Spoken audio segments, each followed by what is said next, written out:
Ad Hominem Fallacy. Ever been in an argument and just felt something was off? Like they weren't really talking about the point you were making? Or maybe you've watched a debate and thought, wait, that doesn't make sense. Well, you're not alone. What you might be picking up on is a sneaky little thing called an ad hominem. Sounds fancy, right? It's really not. It's just a fancy way of saying someone is attacking you instead of your argument. Let's break it down. Imagine you're talking about why you think a new local park is a great idea. You've got facts, figures, maybe even some drawings. Then instead of saying, I disagree because the cost is too high, someone says, well, you're just saying that because you're a tree-hugging hippie who doesn't understand real-world problems. See what happened? They skipped right over your argument and went straight for your character. That's an ad hominem. It's like this.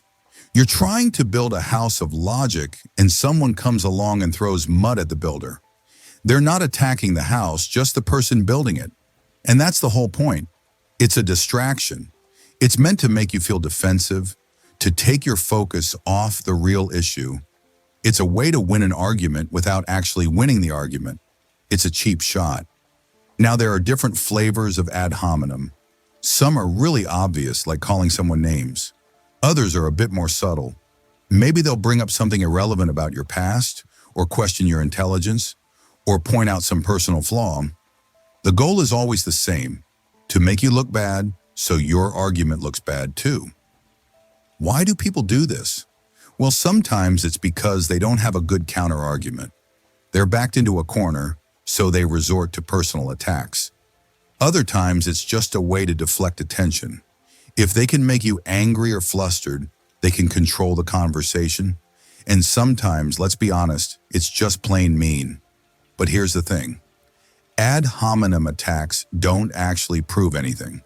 Just because someone calls you a name doesn't mean your argument is wrong. It just means they're not playing fair. So how do you deal with it? The best thing to do is call them out. Politely, of course. Say something like, I understand you're upset, but attacking me personally doesn't address my argument. Can we please stick to the facts? Or, I'm not interested in personal attacks.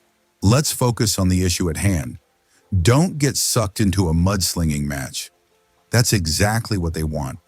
Stay calm, stay focused, and keep bringing the conversation back to the actual point.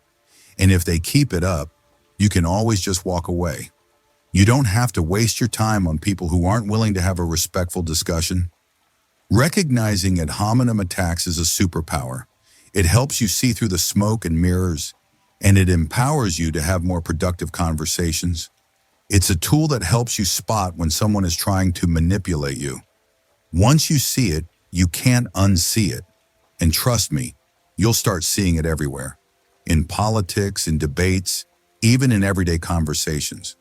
So the next time someone tries to attack you instead of your argument, remember this. They're not winning. They're just showing you they don't have anything better to say. And you, my friend, are too smart to fall for it. Strawman Fallacy. Imagine you're having a conversation about healthy eating. You say, I think we should eat more vegetables. And someone replies, so you're saying we should all become rabbits and eat nothing but lettuce? Whoa, hold on a second. That's not what you said at all, is it? You've just encountered a classic example of a straw man argument. It's like this. Instead of fighting your actual argument, they've built a fake, weaker version of it, a straw man, and they're attacking that instead. It's easier to knock down a straw man than a real person, right? That's the whole point. They're trying to make your argument look ridiculous so they can dismiss it without actually dealing with the real issues. Let's say you're advocating for stricter regulations on pollution from factories. You're concerned about the impact on the environment and public health. Someone might respond, so you want to shut down all factories and destroy the economy. You want everyone to lose their jobs. Again, that's not what you said. You're not suggesting shutting down all factories, just that they need to reduce their pollution. But by twisting your words, they've created a straw man that's easy to attack. Why does this happen? Sometimes it's intentional. It's a sneaky tactic used to win arguments without having to address the other person's actual points. Other times, it might be unintentional. People might misunderstand or misrepresent your argument without even realizing it. But whether it's intentional or not, the result is the same. Your real argument gets ignored, and a weaker, distorted version takes its place. The strawman fallacy often relies on exaggeration and oversimplification. They take your argument and blow it out of proportion, making it seem extreme or ridiculous. They might also take your words out of context, focusing on a single sentence or phrase and ignoring the rest of your argument. It's like taking a single brick from a building and saying the entire building is flawed. So how do you defend yourself against a straw man? The first step is to recognize it. Pay attention to how your argument is being represented.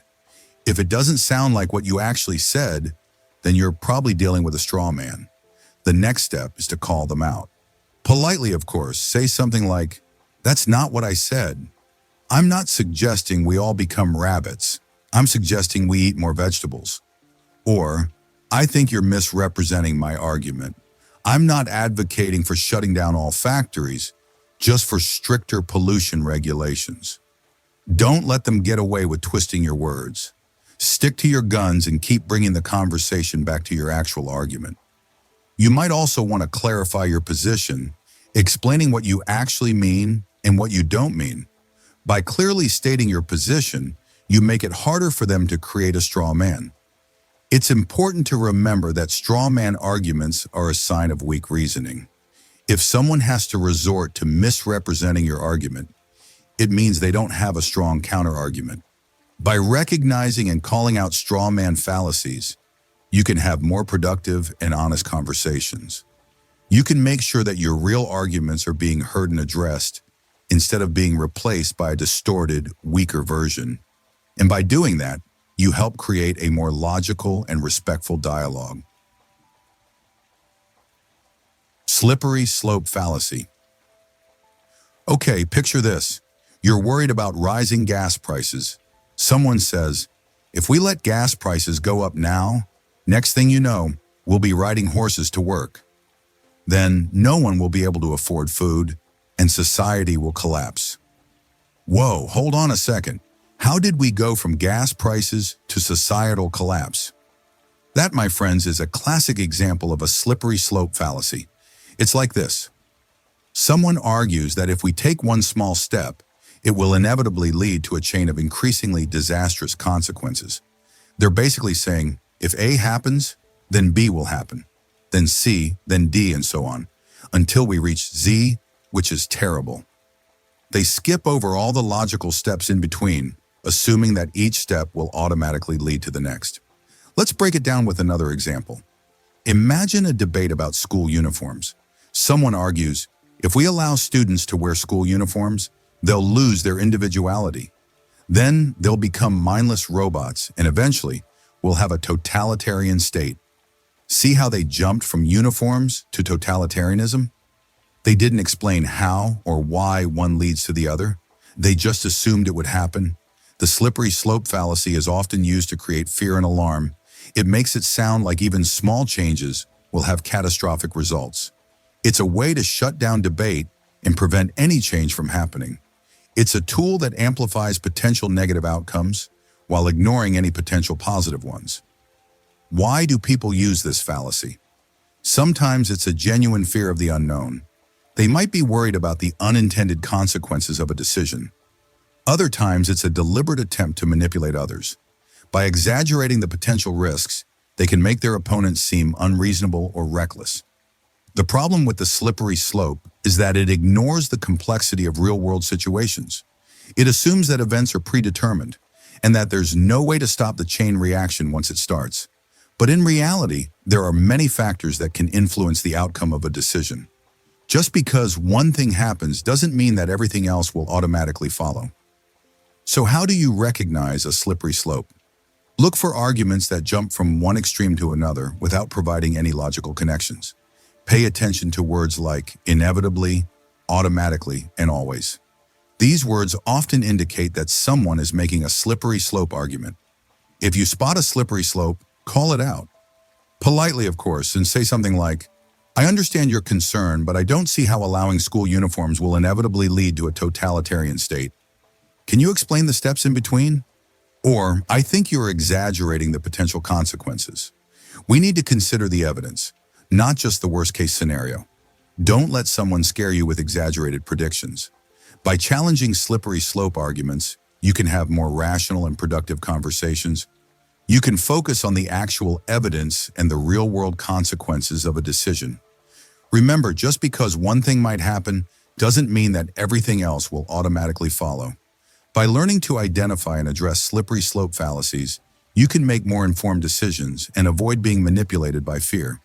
You can help create a more balanced and reasonable dialogue, where actual risks and benefits are weighed carefully. No true Scotsman fallacy.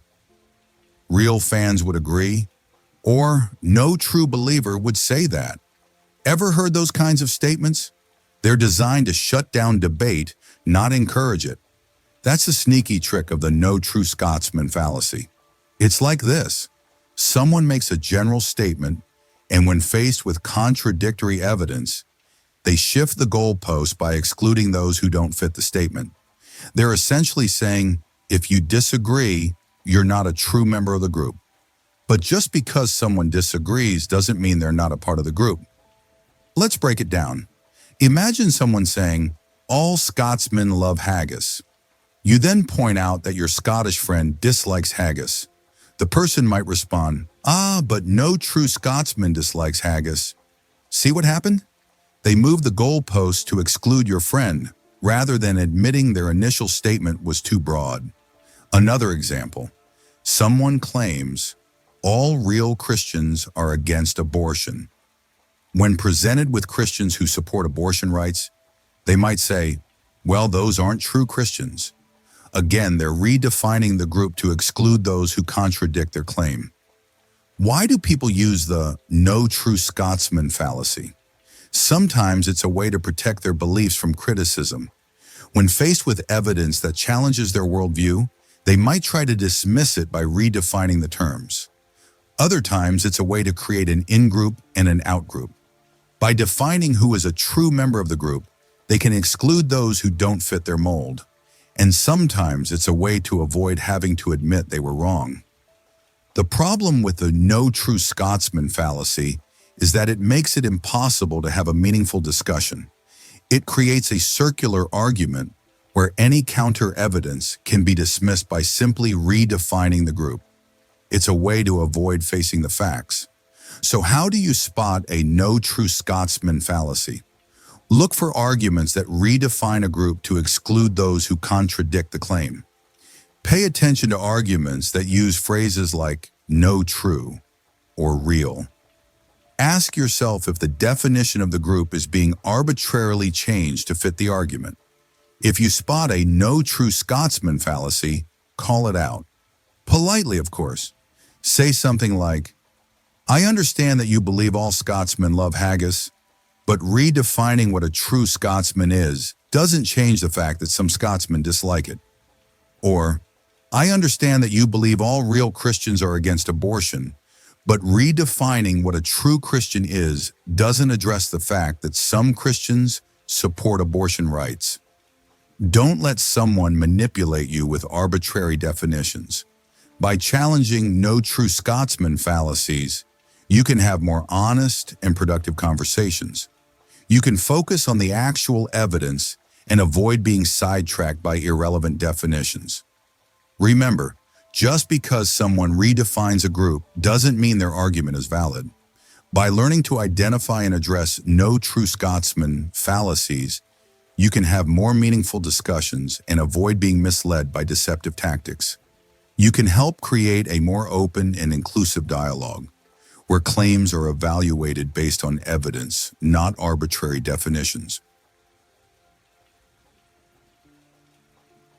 Appeal to authority fallacy. Ever heard someone say, well, my doctor said it, so it must be true, or This celebrity uses it, so it's gotta be good. We often rely on experts or famous people to guide us, but sometimes that reliance can lead us astray. That's where the appeal to authority fallacy comes in. It's like this. Someone argues that a claim is true simply because an authority figure said it without providing any other evidence. They're essentially saying, "Trust me, because this person said so." But just because someone is an expert in one field doesn't mean they're an expert in everything. Let's break it down. Imagine a celebrity promoting a weight loss product.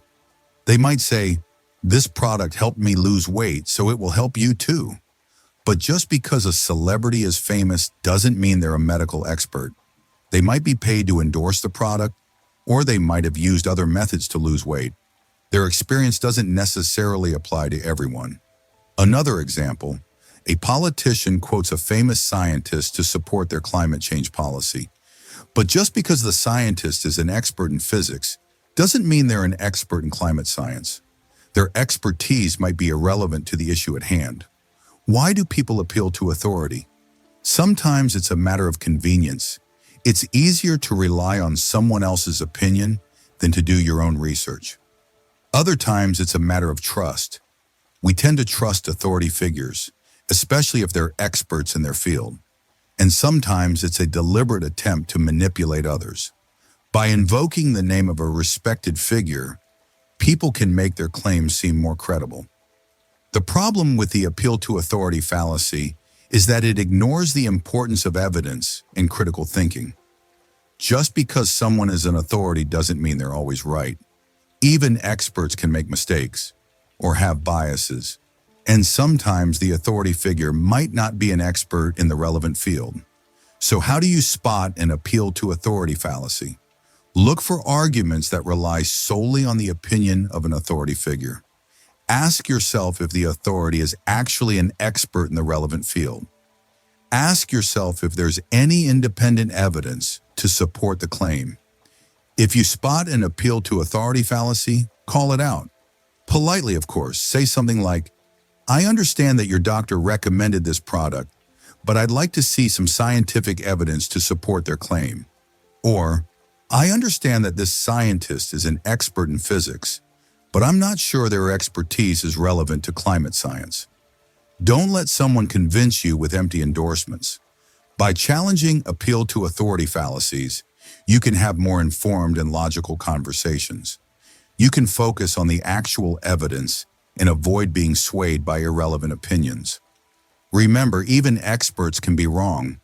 By learning to identify and address appeal to authority fallacies, you can make more informed decisions and avoid being misled by faulty reasoning.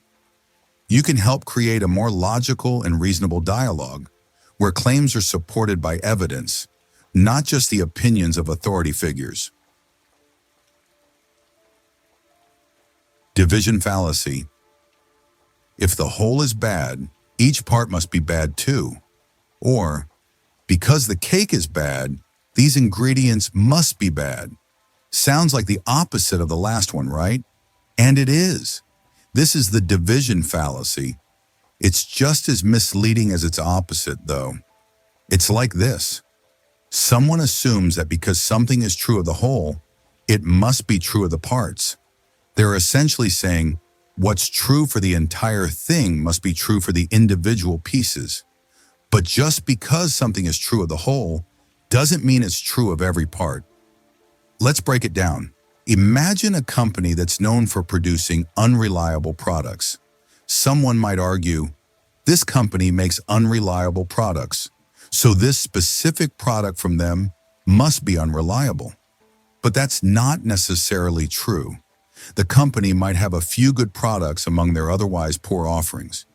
The overall reputation doesn't guarantee the quality of every individual item.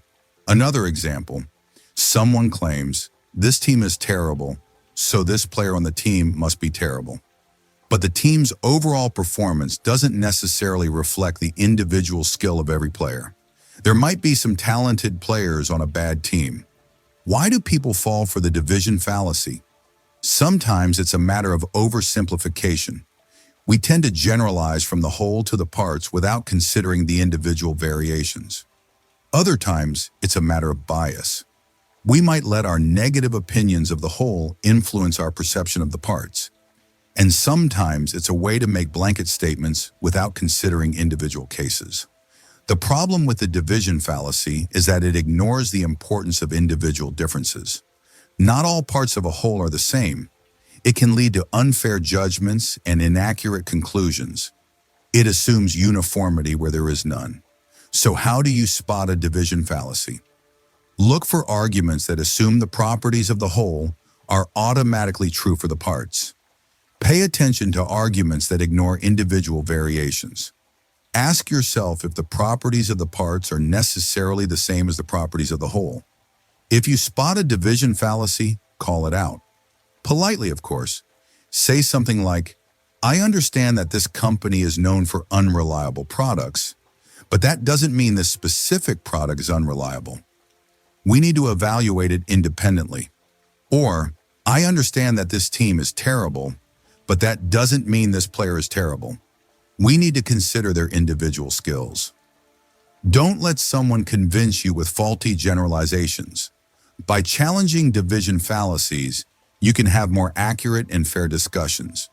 You can focus on the individual parts and avoid being misled by broad assumptions. Remember, the whole is not always representative of its parts. By learning to identify and address division fallacies, you can make more informed decisions and avoid being misled by flawed assumptions. You can help create a more nuanced and accurate understanding of systems where individual variations are considered. Appeal to accomplishment fallacy. Look at all I've done, so I must be right. Or, I achieved this, so you should listen to me. Ever feel like someone's accomplishments are being used to shut down a debate? That's the appeal to accomplishment, a tricky way to claim authority without addressing the actual argument. It's like this. Someone uses their past achievements to claim their current argument is correct, regardless of its actual merit. They're essentially saying, "I've done great things, so I must be right now." But past accomplishments don't automatically make someone's current views valid. Let's break it down. Imagine a famous athlete arguing about complex economic policies. Someone using the appeal to accomplishment might say, "I won multiple championships, so I know what I'm talking about." Now, being a successful athlete requires discipline and skill, but it doesn't make someone an expert on economics. They're using their athletic achievements to claim authority in an unrelated field. Another example. Someone who achieved great success in business argues about social issues. Someone using the appeal to accomplishment might say, "I built a successful company, so my views on society are correct." Again, building a successful company requires business acumen, but it doesn't make someone an expert on social issues. They're using their business achievements to claim authority in an unrelated area. Why do people use the appeal to accomplishment? Sometimes it's a way to avoid having to provide actual evidence. By relying on their past achievements, they can make it seem like their views are automatically valid. Other times it's a way to assert dominance and claim superior knowledge. And sometimes it's a way to create an aura of expertise without actually having any. The problem with the appeal to accomplishment is that it ignores the importance of evaluating arguments on their own merits. It can lead to accepting flawed claims based on irrelevant achievements. It creates a false sense of expertise and shuts down meaningful dialogue. It avoids the need to engage with the actual issue. So how do you spot an appeal to accomplishment? Look for arguments that rely on past achievements to claim authority in unrelated areas. Pay attention to arguments that avoid addressing the actual issue at hand. Ask yourself if the person's achievements are relevant to their current argument. If you spot an appeal to accomplishment, call it out. Politely, of course. Say something like, "I understand that you're a successful athlete, but that doesn't automatically make you an expert on economics. Let's discuss the economic policies." Or, "I understand that you built a successful company, but that doesn't make your views on social issues automatically correct." Let's discuss the social issues. Don't let someone convince you with irrelevant achievements. By challenging appeals to accomplishment, you can have more informed and focused discussions. You can prioritize evaluating arguments on their own merits and avoid being misled by irrelevant claims of authority. Remember, past achievements don't automatically make someone's current views valid. By learning to identify and address appeals to accomplishment, you can make more informed decisions and avoid being misled by flawed reasoning. You can help create a more honest and focused dialogue where arguments are evaluated on their own merits, not on the irrelevant achievements of the person making them. Sunk cost fallacy. But we've already invested so much. Or, we can't stop now after all this effort. Ever felt trapped in a bad decision because of past investments? That's the sunk cost fallacy, a tricky way to justify continuing something just because you've already put in time, money, or effort. It's like this. Someone argues that because they've already invested resources into something, they should continue investing, even if it's no longer beneficial. They're essentially saying, we can't waste what we've already put in. But past investments are irrelevant to current decisions. Let's break it down. Imagine someone buying tickets to a concert, but then they get sick. Someone using the sunk cost fallacy might say, I already paid for the tickets, so I have to go, even though I feel terrible. But the money's already spent.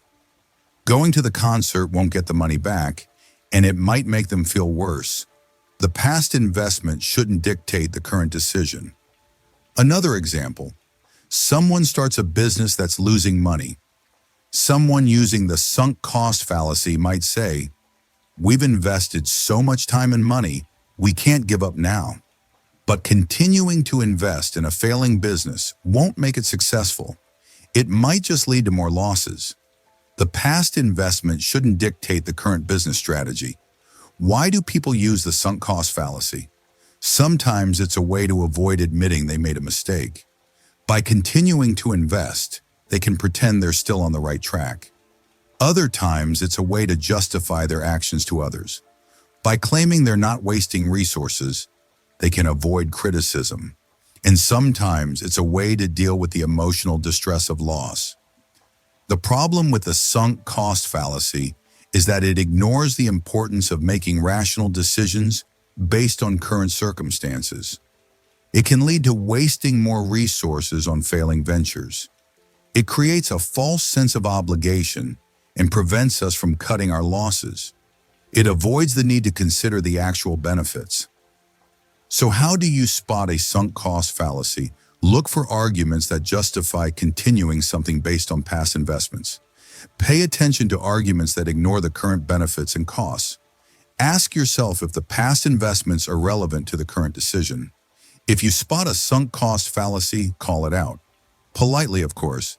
Say something like, I understand that you paid for the tickets, but going to the concert won't get the money back. Let's focus on whether you'll feel better staying home. Or, I understand that you've invested time and money in the business, but continuing to invest might lead to more losses. Let's focus on whether the business is still viable. Don't let someone convince you with irrelevant past investments. By challenging sunk cost fallacies, you can have more rational and informed discussions. You can prioritize making decisions based on current circumstances and avoid being misled by past investments. Remember, past investments are irrelevant to current decisions. By learning to identify and address sunk cost fallacies, you can make more informed decisions and avoid being misled by flawed reasoning. You can help create a more rational and effective dialogue where decisions are made based on current benefits and costs, not just past investments. Affirming a disjunct fallacy. Either this is true or that is true, or one of these must be right. Ever feel like you're being forced to choose between two options when there are actually more? That's affirming a disjunct, a tricky way to create a false dilemma. It's like this. Someone presents two options as mutually exclusive. and then claims that because one is true, the other must be false. They're essentially saying it's either this or that, and it's this, so it's not that. But just because one option is true doesn't mean the other is automatically false. Let's break it down. Imagine someone saying, either you're a good person or you're a bad person. You're a good person, so you're not a bad person. Now, it's true that being a good person is positive, but that doesn't mean someone can't also have flaws or make mistakes. The two options aren't mutually exclusive. Another example, someone argues, either the light is on or the light is off. The light is on, so it's not off. While in a simple on-off switch situation, this is true. What if there's a dimmer switch? What if the light is flickering? What if the power is fluctuating? The presented options exclude other possibilities. Why do people use affirming a disjunct? Sometimes it's a way to simplify complex situations. By presenting only two options, they can make it seem like the choice is easy. Other times, it's a way to manipulate the conversation. By forcing a false dilemma, they can steer the discussion in their desired direction, and sometimes it's a way to create a false sense of certainty. The problem with affirming a disjunct is that it ignores the importance of considering all possibilities. It can lead to inaccurate conclusions and bad decisions. It creates a false sense of certainty and shuts down meaningful dialogue. It avoids the need to consider all the evidence. So how do you spot affirming a disjunct? Look for arguments that present only two options and then claim that because one is true, the other must be false. Pay attention to arguments that ignore the possibility of other options. Ask yourself if the two options are truly mutually exclusive. If you spot affirming a disjunct, call it out. Politely, of course. Say something like, I understand that you're presenting two options, but I don't think they're mutually exclusive. Someone can be a good person and still make mistakes. Or, I understand that you're saying the light is either on or off, but there might be other possibilities like a dimmer switch or fluctuating power. Don't let someone convince you with false dilemmas. By challenging affirming a disjunct fallacies, you can have more informed and comprehensive discussions. You can prioritize considering all possibilities and avoid being misled by limited options. Remember, just because one option is true doesn't mean the other is automatically false. By learning to identify and address affirming a disjunct fallacies, you can make more informed decisions and avoid being misled by flawed reasoning. You can help create a more thorough and nuanced dialogue where all possibilities are considered, not just the ones presented. Appeal to emotion fallacy. Ever been swayed by a commercial that tugs at your heartstrings or a political speech that makes you feel fired up? We all have emotions and they play a big role in our decisions, but sometimes those emotions can be used to manipulate us. That's where the appeal to emotion fallacy comes in. It's like this. Someone tries to convince you of something by playing on your feelings instead of using logic or evidence. They're essentially saying, believe me because it feels right, or because it makes you feel something. But just because something makes you feel a certain way doesn't mean it's true. Let's break it down. Imagine a charity ad that shows heartbreaking images of starving children. It might make you feel sad and want to donate, but just because you feel sad doesn't mean the charity is effective or that your donation will be used wisely. The ad is appealing to your emotions, not providing evidence of the charity's impact. Another example, a politician gives a passionate speech about patriotism and national pride. They might make you feel proud to be a citizen, but just because you feel proud doesn't mean their policies are sound. They're appealing to your emotions, not addressing the actual issues. Why do people appeal to emotion? Sometimes it's a way to distract from the lack of evidence. When someone's argument is weak, they might try to compensate by appealing to your feelings. Other times, it's a way to manipulate you.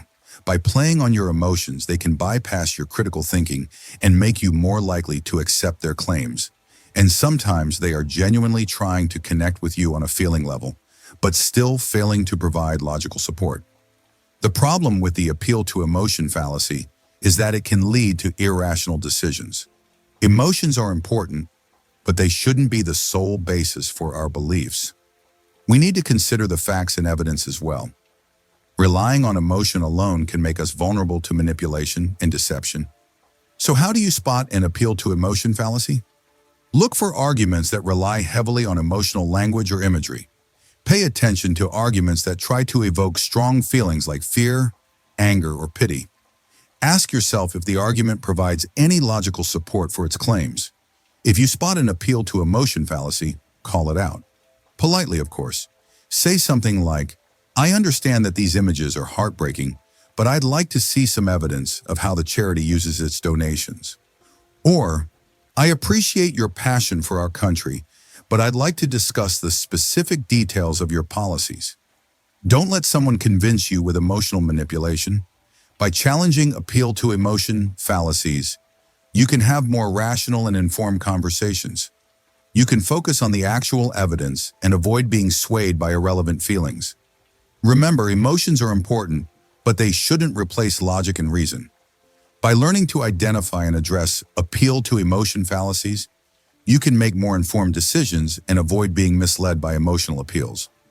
You can help create a more balanced and reasonable dialogue where claims are supported by evidence, not just feelings. Suppressed correlative fallacy. You can't have one without the other, or they always go together. Ever feel like someone is claiming two things are inseparable without any real proof? That's the suppressed correlative, a tricky way to create a false dependency. It's like this. Someone implies that two related terms are mutually dependent and that one cannot exist without the other, without providing any real evidence. They're essentially saying, if you have this, you must have that, or you can't have one without the other. But just because two things are related doesn't mean they're inseparable. Let's break it down. Imagine someone saying, you can't have a winner without a loser. Now, in a competitive game, there is typically a winner and a loser, but that doesn't mean the concept of winning is dependent on the concept of losing.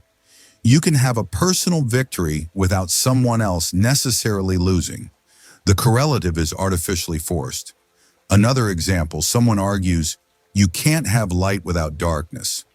While light and darkness are related concepts, they aren't mutually dependent in the way the statement implies. Light can exist without darkness, such as the light from a star in the vast emptiness of space.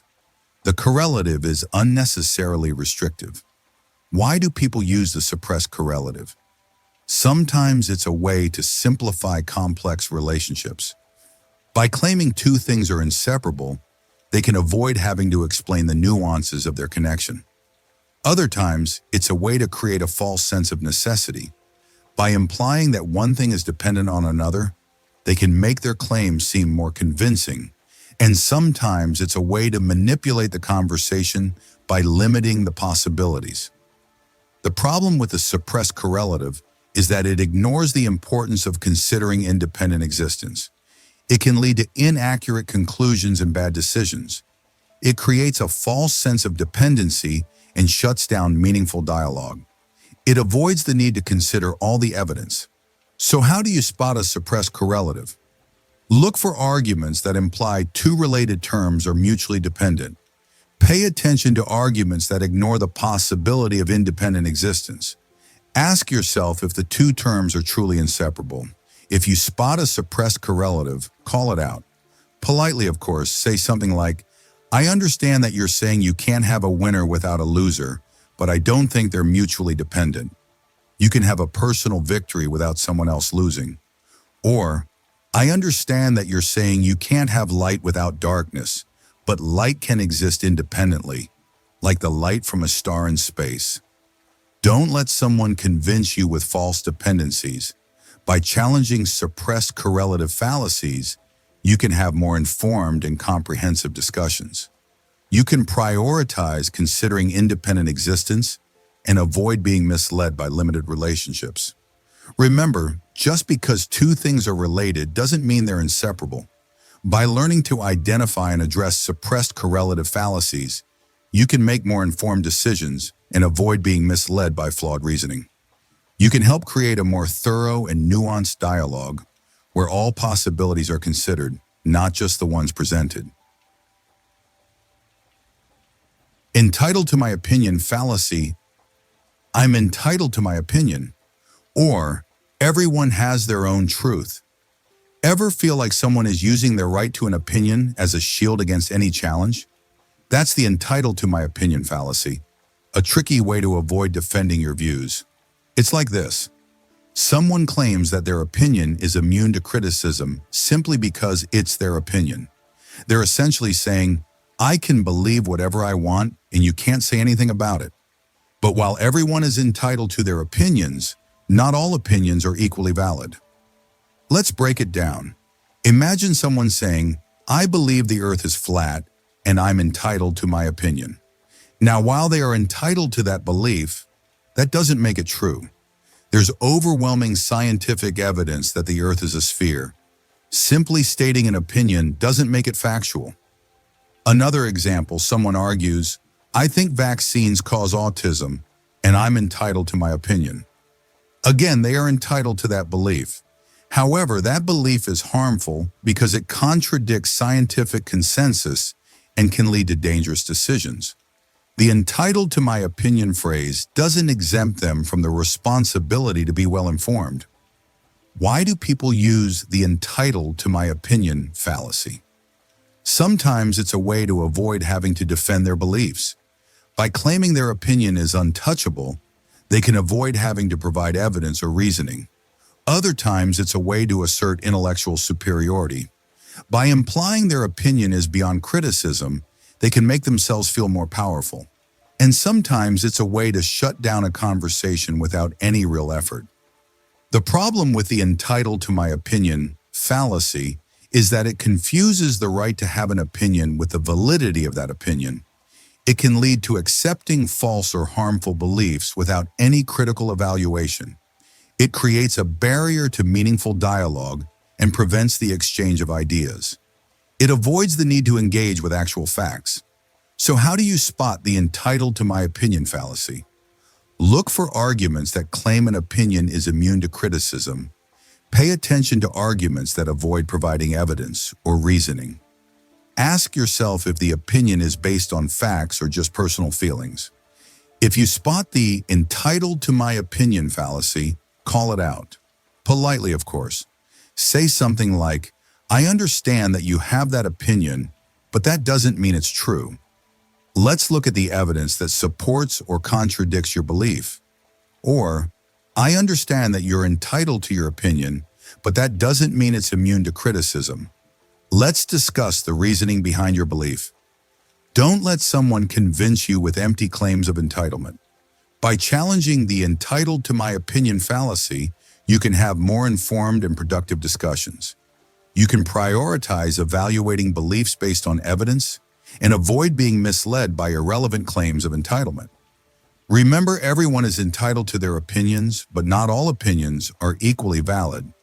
By learning to identify and address the entitled to my opinion fallacy, you can make more informed decisions and avoid being misled by flawed reasoning. You can help create a more honest and evidence-based dialogue where beliefs are evaluated based on facts, not just personal feelings. Equivocation fallacy. Is that a bank by the river or a place to put my money? Ever felt like someone was playing word games with you? That's where the equivocation fallacy sneaks in. It's a trick where a word or phrase with multiple meanings is used in a way that confuses or misleads. It's like this. Someone uses a word with two different meanings in an argument, making it seem like they're saying one thing when they're actually saying another. They're essentially changing the meaning of a word mid-argument to suit their needs. Let's break it down. Imagine someone saying, all banks are beside rivers. Therefore, the financial institution where I deposit my money is beside a river. Here, bank is used in two different senses, a river bank and a financial bank. By switching the meaning, the person creates a false connection. Another example, someone argues, the end of life is death, and the end of a sentence is death. Therefore, life is a sentence. Here, end is used in two different senses: the termination of something and the final part of something. By conflating the meanings, the person creates a nonsensical argument. Why do people use equivocation? Sometimes it's unintentional. They might not realize they're using a word with multiple meanings. Other times, it's a deliberate attempt to deceive. By playing on the ambiguity of language, they can make their arguments seem more convincing than they actually are. And sometimes it's a way to create a humorous or confusing effect. The problem with equivocation is that it undermines clear communication. It creates confusion and ambiguity, making it difficult to understand the actual point being made. It can lead to false conclusions and misleading arguments. So, how do you spot an equivocation fallacy? Look for arguments that use words or phrases with multiple meanings. Pay attention to arguments that seem to switch the meaning of a word mid-sentence. Ask yourself if the word is being used consistently throughout the argument. If you spot an equivocation fallacy, call it out. Politely, of course. Say something like, "I understand you're saying all banks are beside rivers, but you're using bank in two different senses. You're confusing a river bank with a financial bank." Or, "I understand you're comparing the end of life to the end of a sentence, but you're using end in two different senses." Don't let someone confuse you with wordplay. By challenging equivocation fallacies, you can have more clear and accurate discussions. You can focus on the actual meanings of words and avoid being misled by ambiguity. Remember, words have specific meanings, and those meanings shouldn't be changed mid-argument. By learning to identify and address equivocation fallacies, you can have more meaningful discussions and avoid being misled by deceptive language. You can help create a more precise and accurate dialogue where words are used consistently and clearly. Etymological fallacy. The word means this, so it must be true. Ever tried to understand a word's current meaning by only looking at its origin? That's the etymological fallacy, a tricky way to claim a word's meaning hasn't changed. It's like this. Someone argues that the current meaning of a word must be the same as its original meaning, ignoring how language evolves. They're essentially saying, the word used to mean this, so it still means this. But words change meaning over time. Let's break it down. Imagine someone arguing that the word nice must mean ignorant, because that's its original meaning. Now, it's true that nice originally meant ignorant, but over time, the word's meaning has changed to pleasant or kind. The person is committing the etymological fallacy by ignoring this evolution. Another example, someone arguing that the word awful must mean full of awe, because that's its original meaning. Again, it's true that awful originally meant full of awe, but over time, the word's meaning has changed to terrible or dreadful. The person is committing the etymological fallacy by ignoring this evolution. Why do people use the etymological fallacy? Sometimes it's a way to create a false sense of authority. By claiming to know the true meaning of a word, they can make themselves seem more knowledgeable. Other times, it's a way to manipulate language. By using an outdated meaning, they can twist the meaning of a statement, and sometimes it's a way to reinforce a belief based on an outdated linguistic connection. The problem with the etymological fallacy is that it ignores the dynamic nature of language.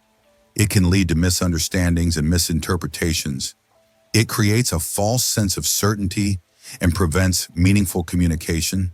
It avoids the need to consider the level of current usage. So how do you spot the etymological fallacy? Look for arguments that claim a word's current meaning must be the same as its original meaning. Pay attention to arguments that ignore how language evolves. Ask yourself if the original meaning is still relevant today. If you spot the etymological fallacy, call it out. Politely, of course. Say something like, "I understand that nice originally meant ignorant, but its current meaning is pleasant." Let's focus on the current meaning.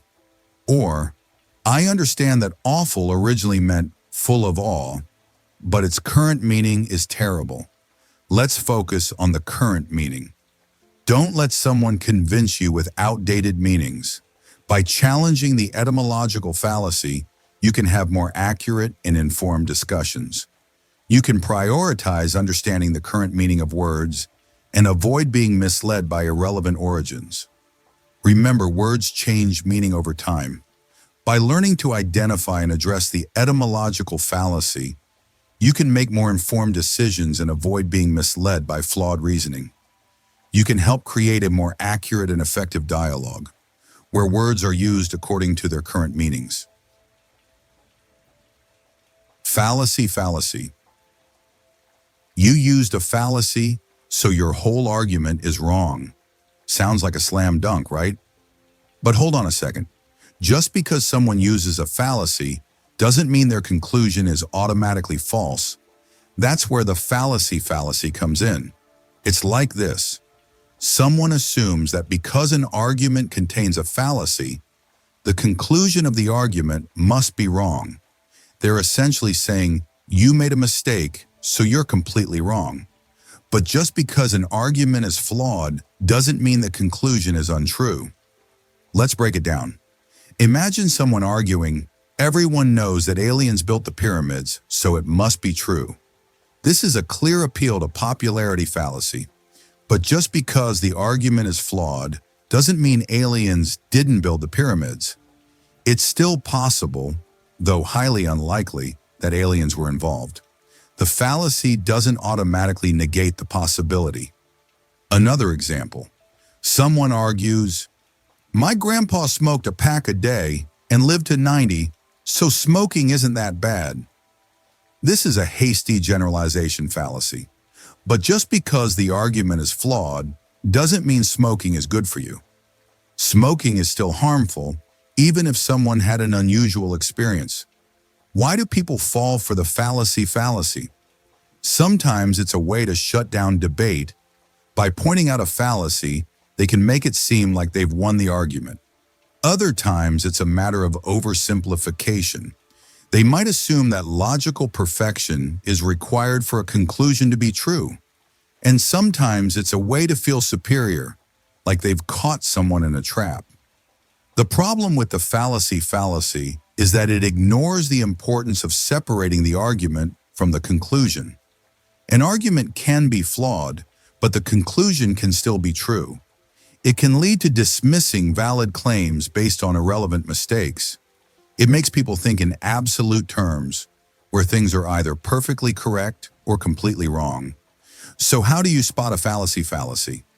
Look for arguments that dismiss a conclusion solely because a fallacy was used. Pay attention to arguments that ignore the possibility of a true conclusion despite a flawed argument.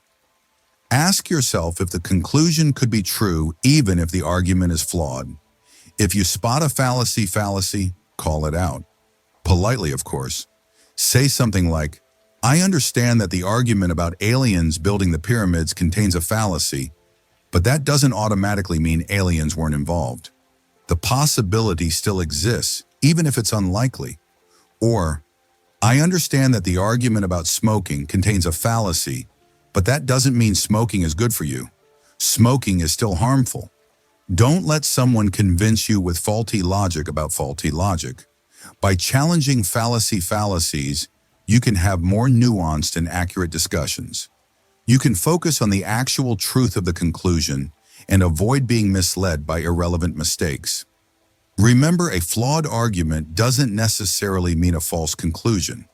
By learning to identify and address fallacy fallacies, you can make more informed decisions and avoid being misled by flawed reasoning about flawed reasoning.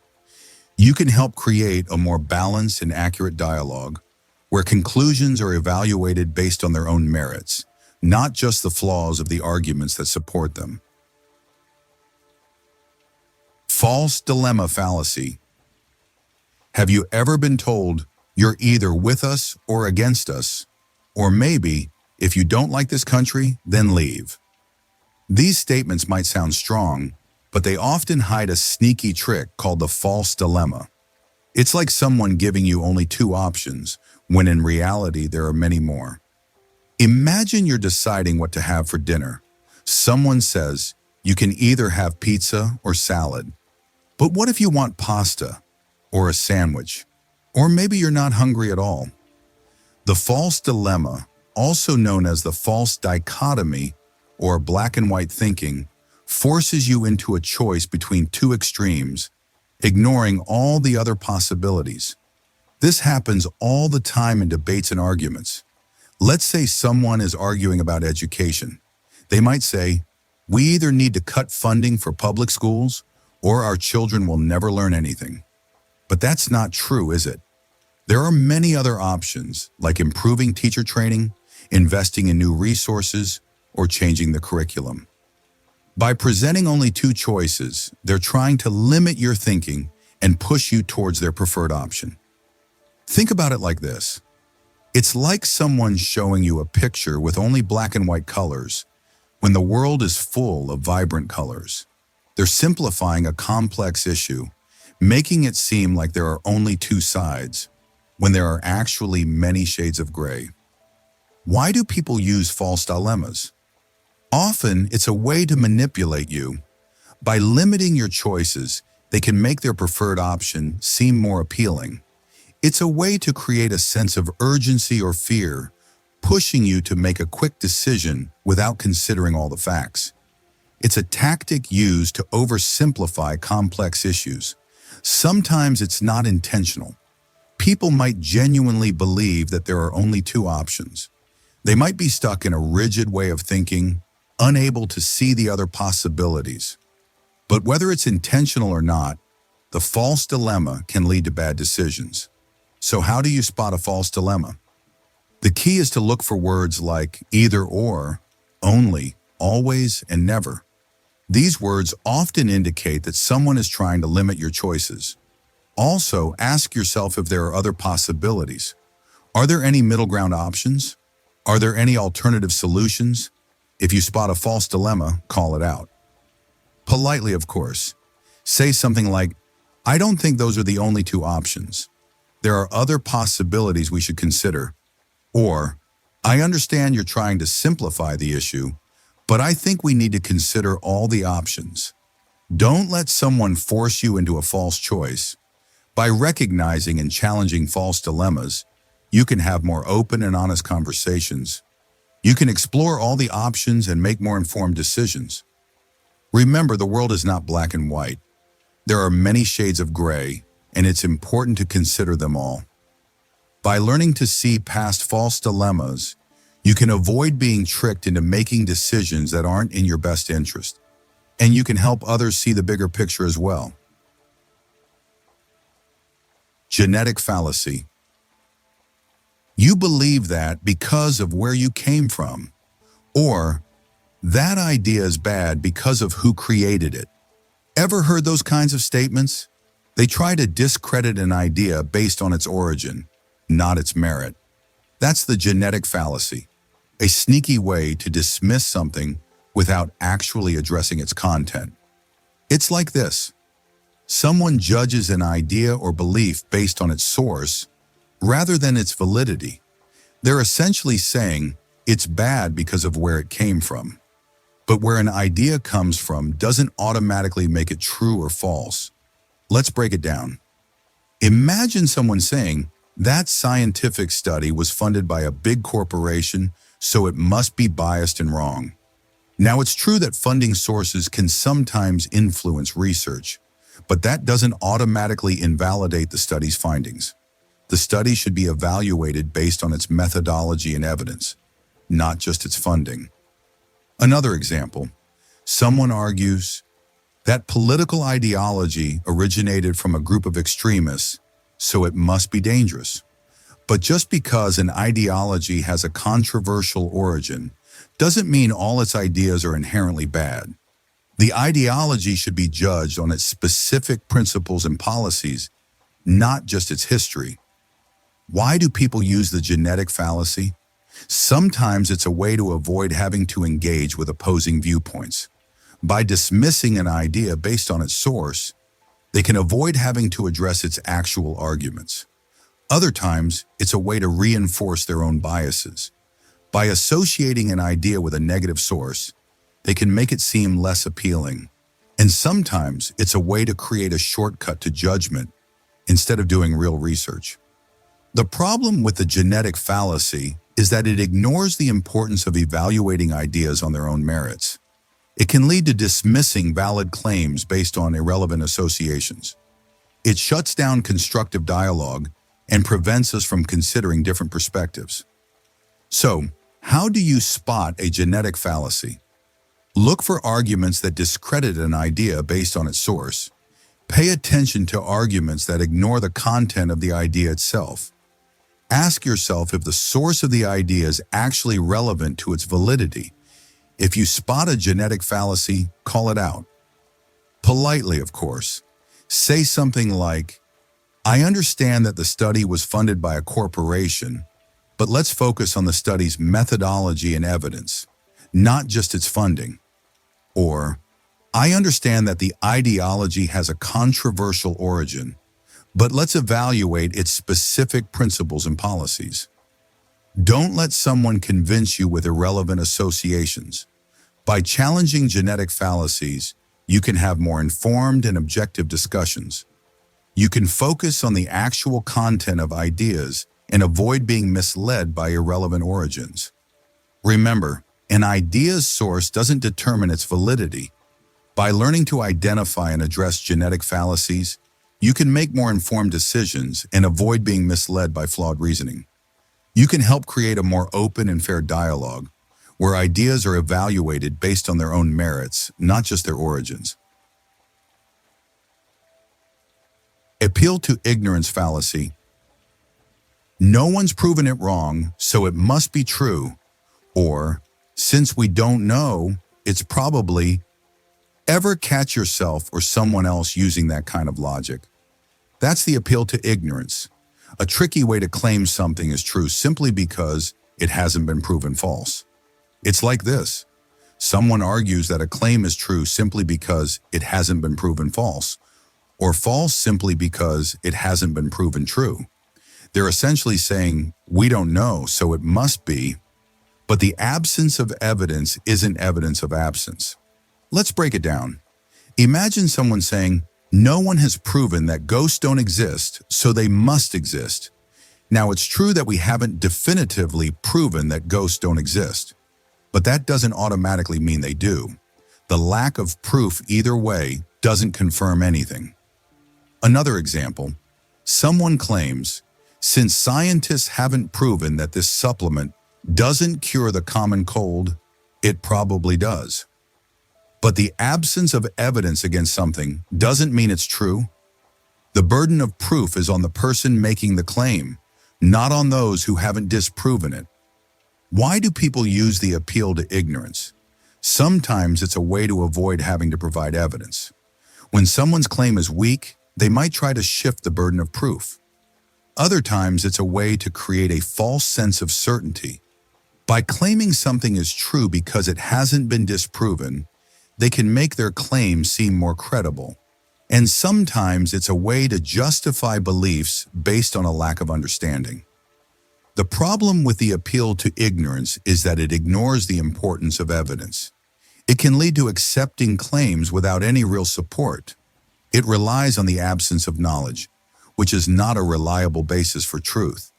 It creates a space for any claim to be considered, no matter how outlandish, as long as it hasn't been disproven. So how do you spot an appeal to ignorance? Look for arguments that claim something is true because it hasn't been proven false. Pay attention to arguments that rely on the absence of evidence. Ask yourself if the lack of proof actually supports the claim. If you spot an appeal to ignorance, call it out. Politely, of course, say something like, "I understand that no one has proven ghosts don't exist, but that doesn't mean they do. We need actual evidence to support the claim." Or, "I understand that scientists haven't disproven the supplement, but that doesn't mean it cures the common cold. The burden of proof is on the person making the claim." Don't let someone convince you with empty claims. By challenging appeals to ignorance, you can have more logical and informed discussions. You can focus on the actual evidence and avoid being misled by irrelevant absences. Remember, the absence of evidence isn't evidence of absence. By learning to identify and address appeals to ignorance, you can make more informed decisions and avoid being misled by flawed reasoning. You can help create a more logical and evidence-based dialogue where claims are supported by facts, not just the lack of counter-evidence. Tone policing fallacy. That's not how you should say that. Or, your tone is the real problem here. Ever been criticized for how you say something instead of what you're actually saying? That's tone policing, a tricky way to distract from the real issue. It's like this. Someone focuses on the tone of your message rather than its content to dismiss or invalidate your argument. They're essentially saying, your feelings are showing, so you're wrong. But how you say something doesn't change whether what you're saying is true. Let's break it down. Imagine someone expressing frustration about a social injustice. Someone using tone policing might respond, "You're being too emotional. If you were calmer, people would listen to you." They avoid addressing the actual injustice and instead focus on the person's tone. They imply that the message is invalid because of how it's delivered. Another example, someone criticizes a policy that they feel is harmful. Someone using tone policing might respond, "Your language is too aggressive. You need to be more respectful." Again, they avoid discussing the policy's merits and instead focus on the person's choice of words. They make it seem like the delivery is the problem, not the message. Why do people use tone policing? Sometimes it's a way to avoid uncomfortable conversations. By focusing on tone, they can avoid having to engage with difficult issues. Other times, it's a way to silence marginalized voices. By criticizing their tone, they can make them feel like their concerns are invalid. And sometimes it's a way to assert power and control. By dictating how someone should express themselves, they can maintain a sense of dominance. The problem with tone policing is that it distracts from the real issues. It ignores the importance of addressing substantive concerns. It can silence important voices and prevent meaningful dialogue. It prioritizes politeness over addressing injustice. So how do you spot tone policing? Look for arguments that focus on the tone of a message rather than its content. Pay attention to arguments that dismiss valid concerns based on how they're expressed. Ask yourself if the person is actually addressing the issue at hand. If you spot tone policing, call it out. Politely, of course. Say something like, "I understand that you find my tone emotional, but let's focus on the actual issue of social injustice." Or, "I understand that you think my language is aggressive, but let's discuss the harmful policy." Don't let someone convince you with irrelevant criticisms of tone. By challenging tone policing, you can have more productive and focused discussions. You can prioritize addressing substantive concerns and avoid being sidetracked by irrelevant criticisms. Remember, how you say something doesn't change whether what you're saying is true. By learning to identify and address tone policing, you can make more informed decisions and avoid being misled by flawed reasoning. You can help create a more honest and focused dialogue where concerns are addressed, not silenced. Ambiguity fallacy. That could mean anything. Or, you're playing with words. Ever feel like someone is using vague language to confuse you? That's the ambiguity fallacy, a tricky way to make arguments seem stronger than they are. It's like this. Someone uses a word or phrase with multiple meanings in a way that obscures the true meaning of their argument. They're essentially saying, it could mean this or it could mean that, depending on what suits them. But using vague language doesn't make an argument valid. Let's break it down. Imagine someone saying, "The sign said, 'Fine for parking here,' so I parked here all day." But fine could mean acceptable or a penalty. The sign might have meant there was a penalty for parking there. The person is using the ambiguity of the word fine to justify their actions. Another example. Someone argues, what we need is a more radical approach, but radical could mean extreme or fundamental. The person might be using the word to appeal to those who want extreme change, while not alienating those who want fundamental change. They are using the ambiguity to appeal to multiple groups. Why do people use the ambiguity fallacy? Sometimes it's unintentional. They might not realize they're using a word with multiple meanings. Other times, it's a deliberate attempt to deceive. By using vague language, they can make their arguments seem more convincing than they actually are. And sometimes it's a way to avoid having to commit to a specific position. The problem with the ambiguity fallacy is that it undermines clear communication. It creates confusion and ambiguity, making it difficult to understand the actual point being made. It can lead to false conclusions and misleading arguments. It avoids the need to be specific. So how do you spot an ambiguity fallacy? Look for arguments that use words or phrases with multiple meanings. Pay attention to arguments that seem to switch the meaning of a word mid-sentence. Ask yourself if the word is being used consistently throughout the argument. If you spot an ambiguity fallacy, call it out. Politely, of course. Say something like, I understand that you said fine for parking here, but fine could mean acceptable or a penalty. We need to clarify which meaning you intended. Or, I understand that you want a radical approach, but radical could mean extreme or fundamental. We need to define what you mean. Don't let someone convince you with vague language. By challenging ambiguity fallacies, you can have more clear and accurate discussions. You can focus on the actual meanings of words and avoid being misled by ambiguity. Remember, words have specific meanings, and those meanings shouldn't be changed or obscured.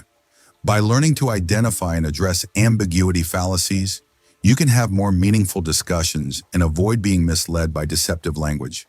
You can help create a more precise and accurate dialogue where words are used consistently and clearly. Anecdotal fallacy. I know someone who, or in my experience. We all use personal stories to illustrate points, but sometimes relying too heavily on them can lead us down the wrong path.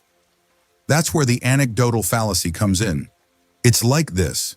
Someone uses a personal experience or isolated example to argue against statistics or general truths. They're essentially saying, my story trumps your data. But just because something happened to one person doesn't mean it applies to everyone. Let's break it down. Imagine someone saying, vaccines are dangerous. My cousin's child got sick after getting vaccinated. Now, while it's possible for someone to have an adverse reaction to a vaccine, this single anecdote doesn't negate the overwhelming scientific evidence that vaccines are safe and effective. The person is using an isolated incident to argue against a widely accepted fact. Another example. Someone claims, climate change isn't real. We had a record cold winter. While weather patterns can vary, this single anecdote doesn't disprove the long-term trends showing a warming planet. The person is using a short-term weather event to argue against long-term climate data. Why do people use the anecdotal fallacy? Sometimes it's because personal stories are more relatable and memorable than statistics.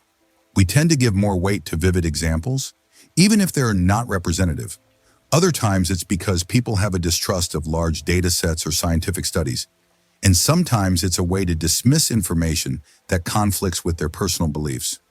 The problem with the anecdotal fallacy is that it ignores the importance of representative data. It can lead to inaccurate conclusions and bad decisions. It prioritizes individual experiences over broader patterns and trends. So, how do you spot an anecdotal fallacy? Look for arguments that rely heavily on personal stories or isolated examples. Pay attention to arguments that dismiss statistics or general truths. Ask yourself if the anecdote is representative of the larger population. If you spot an anecdotal fallacy, call it out. Politely, of course. Say something like, I understand that your cousin's child got sick, but that doesn't change the fact that vaccines are generally safe and effective. Or, I understand that you had a cold winter, but that doesn't disprove the long-term trends showing a warming planet. Don't let someone convince you with isolated stories. By challenging anecdotal fallacies, you can have more informed and rational conversations. You can focus on the actual evidence and avoid being swayed by irrelevant experiences. Remember, personal stories are valuable, but they shouldn't replace data and evidence. By learning to identify and address anecdotal fallacies, you can make more informed decisions and avoid being misled by misleading examples. You can help create a more balanced and evidence-based dialogue, where claims are supported by data, not just anecdotes. Circumstantial Ad Hominem Fallacy. You're only saying that because of your situation, or you're biased because of your background.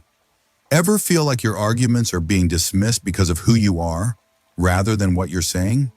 That's the circumstantial ad hominem, a tricky way to attack the person, not the point. It's like this.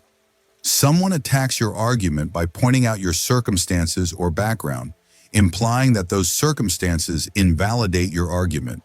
They're essentially saying, you're biased, so you're wrong, but your circumstances don't automatically make your arguments false. Let's break it down. Imagine a politician arguing for a tax cut. Someone using the circumstantial ad hominem might respond, "Of course you want a tax cut. You're a billionaire." Now, it's true that the politician's wealth might influence their views, but that doesn't automatically make their argument for a tax cut wrong. The argument should be evaluated on its merits, not just the speaker's wealth. Another example, someone arguing for stricter environmental regulations. Someone using the circumstantial ad hominem might respond, "You're only saying that because you live in a wealthy suburb and don't care about jobs." Again, where someone lives might influence their views, but it doesn't automatically make their argument for environmental regulations wrong. The argument should be evaluated on its merits, not just the speaker's location. Why do people use the circumstantial ad hominem? Sometimes it's a way to avoid having to engage with the actual argument. By attacking the person's circumstances, they can avoid addressing the issue at hand. Other times, it's a way to create a sense of distrust. By implying that the person is biased, they can make their argument seem less credible.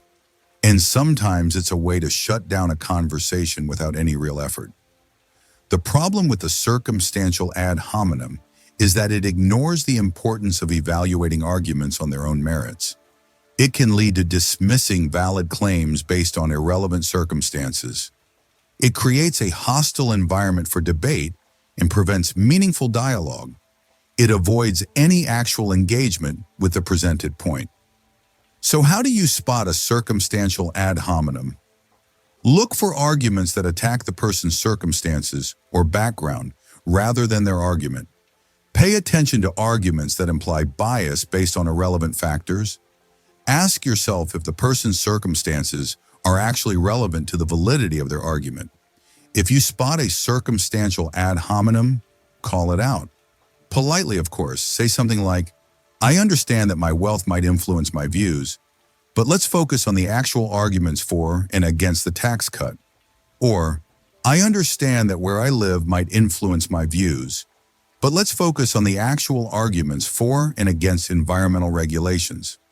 Don't let someone convince you with irrelevant attacks on your circumstances. By challenging circumstantial ad hominem fallacies, you can have more informed and focused discussions. You can prioritize evaluating arguments on their own merits and avoid being misled by irrelevant attacks. Remember, your circumstances don't automatically make your arguments false. By learning to identify and address circumstantial ad hominem fallacies, you can make more informed decisions and avoid being misled by flawed reasoning. You can help create a more honest and focused dialogue where arguments are evaluated on their merits, not on the irrelevant circumstances of the person making them. Composition Fallacy. If each part is good, the whole thing must be good too. Or, because these ingredients are tasty, the cake will be tasty. Sounds logical, right? But sometimes we make the mistake of assuming the whole is just the sum of its parts. That's where the composition fallacy comes in. It's like this. Someone assumes that because something is true of the parts, it must be true of the whole. They're essentially saying, what's true for the individual pieces must be true for the entire thing. But that's not always the case. Let's break it down. Imagine a sports team with many talented individual players. Someone might argue, this team has the best players at every position, so they must be the best team overall. But that's not necessarily true. Teamwork, strategy, and chemistry are also important factors. The individual talent doesn't guarantee overall success. Another example, someone claims these individual bricks are strong, so the wall made of these bricks must be strong. But the wall's strength also depends on how the bricks are arranged and the quality of the mortar. Just because the individual components are strong doesn't mean the whole structure is. Why do people fall for the composition fallacy? Sometimes it's a matter of simplifying complex systems. We tend to focus on the individual components and ignore the interactions between them. Other times it's a matter of wishful thinking. We want to believe that good parts will automatically lead to a good whole, and sometimes it's a way to avoid considering the bigger picture. The problem with the composition fallacy is that it ignores the importance of emergent properties. Systems are often more than just the sum of their parts. New properties can emerge from the interactions between the components. It can lead to inaccurate predictions and bad decisions. So, how do you spot a composition fallacy? Look for arguments that assume the whole is simply the sum of its parts. Pay attention to arguments that ignore the interactions between the components. Ask yourself if the properties of the whole are necessarily the same as the properties of the parts. If you spot a composition fallacy, call it out. Politely, of course. Say something like, I understand that this team has talented players, but that doesn't guarantee they'll be the best team overall. Teamwork is also important. Or, I understand that these bricks are strong, but the wall's strength also depends on how they're arranged. Don't let someone convince you with faulty assumptions. By challenging composition fallacies, you can have more accurate and informed discussions. You can focus on the bigger picture and avoid being misled by simplistic reasoning. Remember, the whole is not always the sum of its parts. By learning to identify and address composition fallacies, you can make more informed decisions and avoid being misled by flawed assumptions. You can help create a more nuanced and accurate understanding of systems, where interactions and emergent properties are considered. Continuum fallacy. Where do you draw the line? Or, it's all a slippery slope. Ever feel like someone is dismissing a valid point by claiming there's no clear boundary? That's the continuum fallacy, a tricky way to reject a distinction by claiming there's no sharp dividing line. It's like this. Someone argues that because there's no clear dividing line between two extremes, there's no real difference between them. They're essentially saying it's all a gradual change, so there's no difference. But the absence of a sharp boundary doesn't mean there's no meaningful distinction. Let's break it down. Imagine someone arguing against speed limits. Someone using the continuum fallacy might say, where do you draw the line between safe and unsafe speed? There's no clear dividing line, so there's no point in having speed limits. Now, it's true that there's no single speed that's definitively safe or unsafe. But that doesn't mean there's no difference between driving 20 miles per hour and 100 miles per hour. There's a clear difference in risk, even if there's no sharp boundary. Another example, someone arguing against raising the minimum wage. Someone using the continuum fallacy might say, where do you draw the line between a living wage and a poverty wage? It's all a gradual change, so there's no point in raising the minimum wage. Again, it's true that there's no single wage that definitively marks the line between living and poverty. But that doesn't mean there's no difference between a $7 minimum wage and a $15 minimum wage. There's a clear difference in living standards, even if there's no sharp boundary. Why do people use the continuum fallacy? Sometimes it's a way to avoid having to engage with the actual issue. By claiming there's no clear distinction, they can avoid addressing the substance of the argument. Other times, it's a way to create a sense of uncertainty. By implying there's no real difference, they can make it seem like there's no need for action. And sometimes it's a way to avoid taking a stand. The problem with the Continuum Fallacy is that it ignores the importance of recognizing meaningful distinctions. It can lead to dismissing valid concerns and preventing necessary action. It creates a false sense of equivalence and prevents meaningful dialogue. It avoids the need to consider the actual differences. So, how do you spot a Continuum Fallacy? Look for arguments that dismiss distinctions by claiming there's no clear dividing line. Pay attention to arguments that ignore the possibility of meaningful differences. Ask yourself if the absence of a sharp boundary means there's no real distinction. If you spot a Continuum Fallacy, call it out.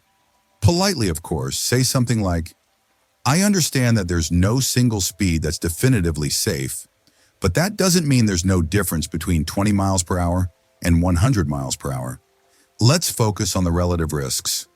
Or, I understand that there's no single wage that definitively marks the line between living and poverty, but that doesn't mean there's no difference between $7 and $15. Let's focus on the relative living standards.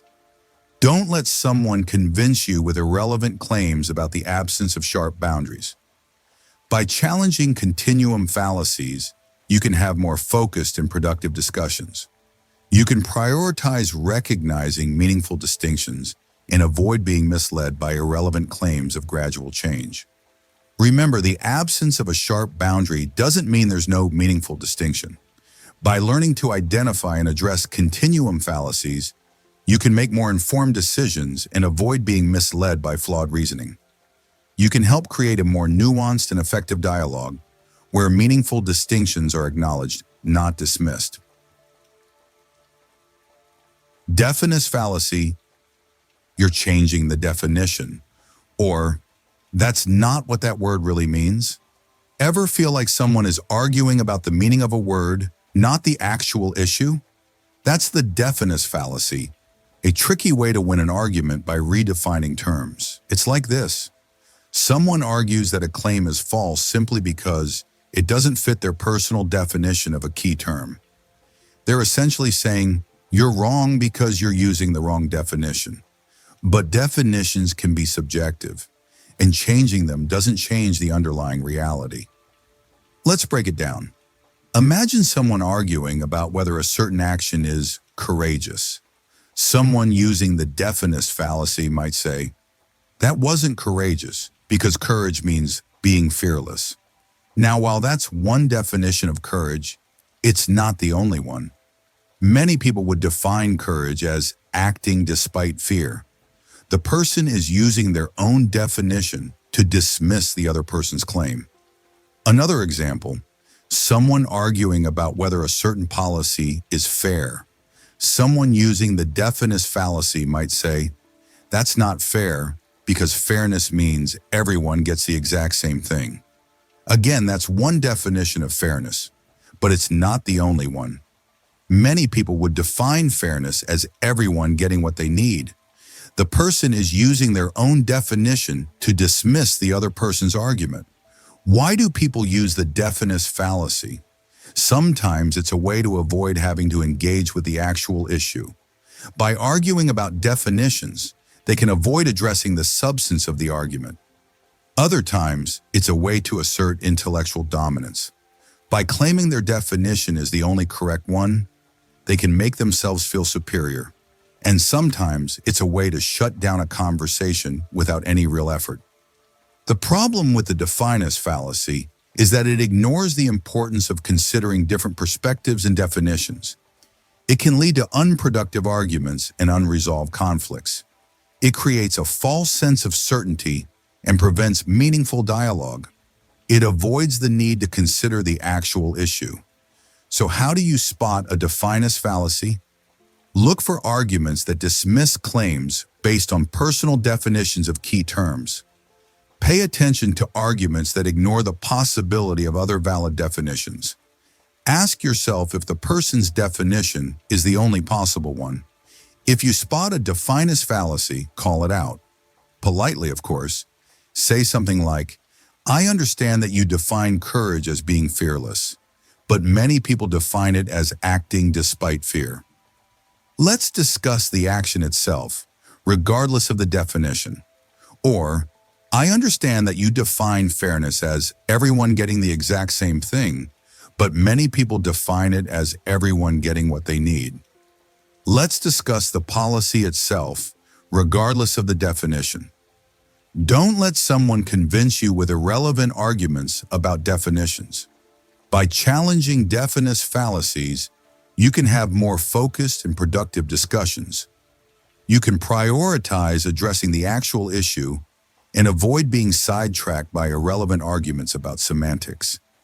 Remember, definitions can be subjective, and changing them doesn't change the underlying reality.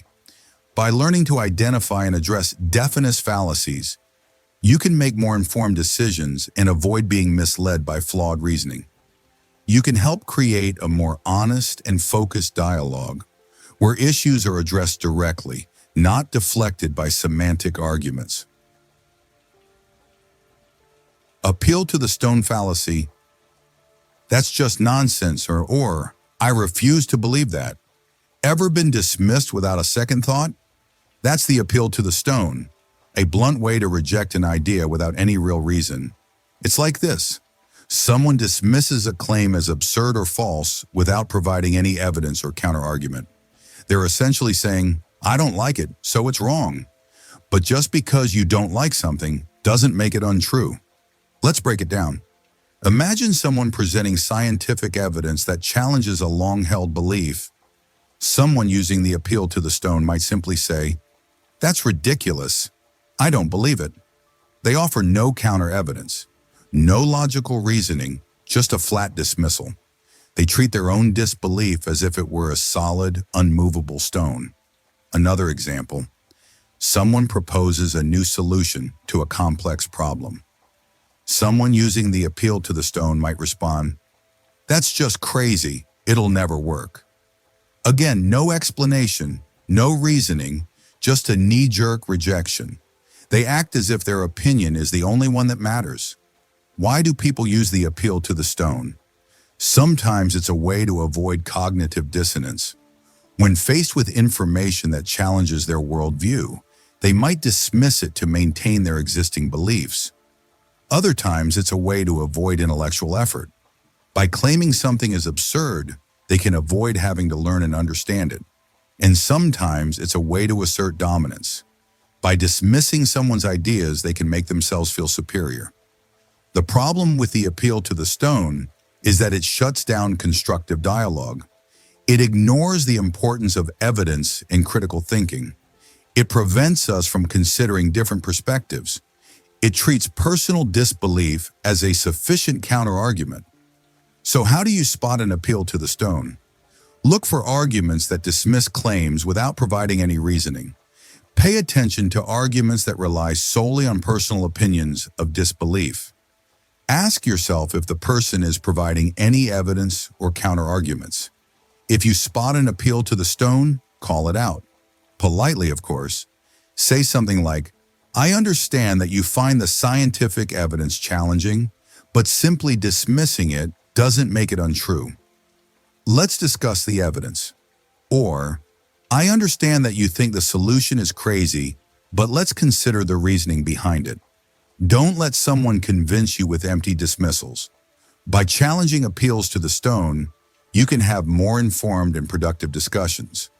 You can focus on the actual evidence and avoid being misled by irrelevant opinions.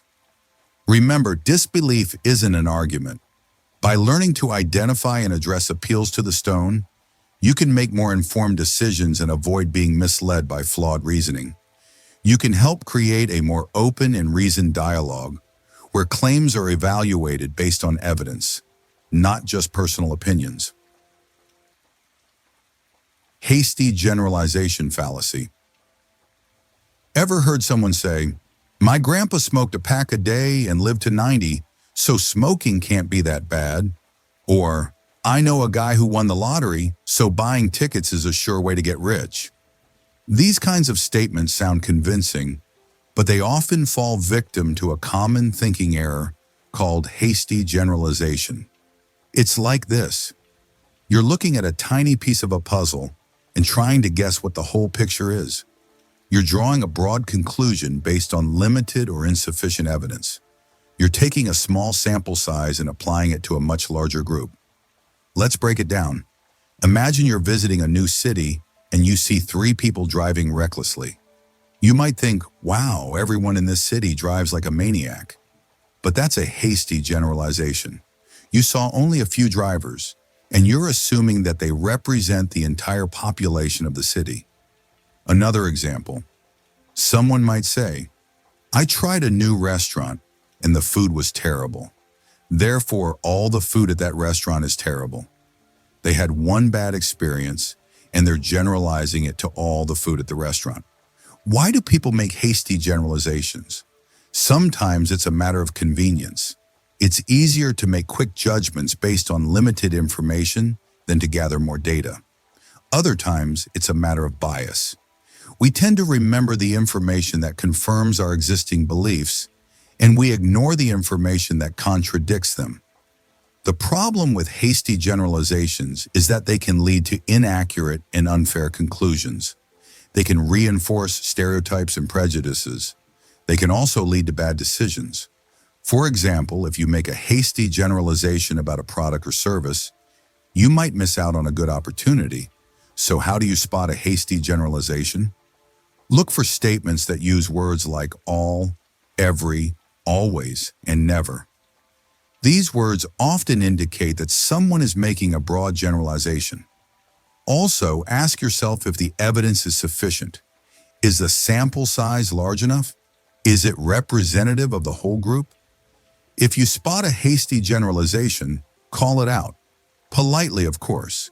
Say something like, I understand your point, but I don't think we can generalize from a few examples to the entire group. Or, I think we need more evidence before we can draw a conclusion about everyone. Don't let someone convince you with flimsy evidence. By challenging hasty generalizations, you can have more accurate and fair conversations. You can focus on the actual evidence and avoid making sweeping statements. Remember, just because something is true for a few people doesn't mean it's true for everyone. By learning to identify and address hasty generalizations, you can make more informed decisions and avoid being misled by faulty reasoning. You can help create a more logical and reasonable dialogue, where conclusions are based on solid evidence, not just quick assumptions.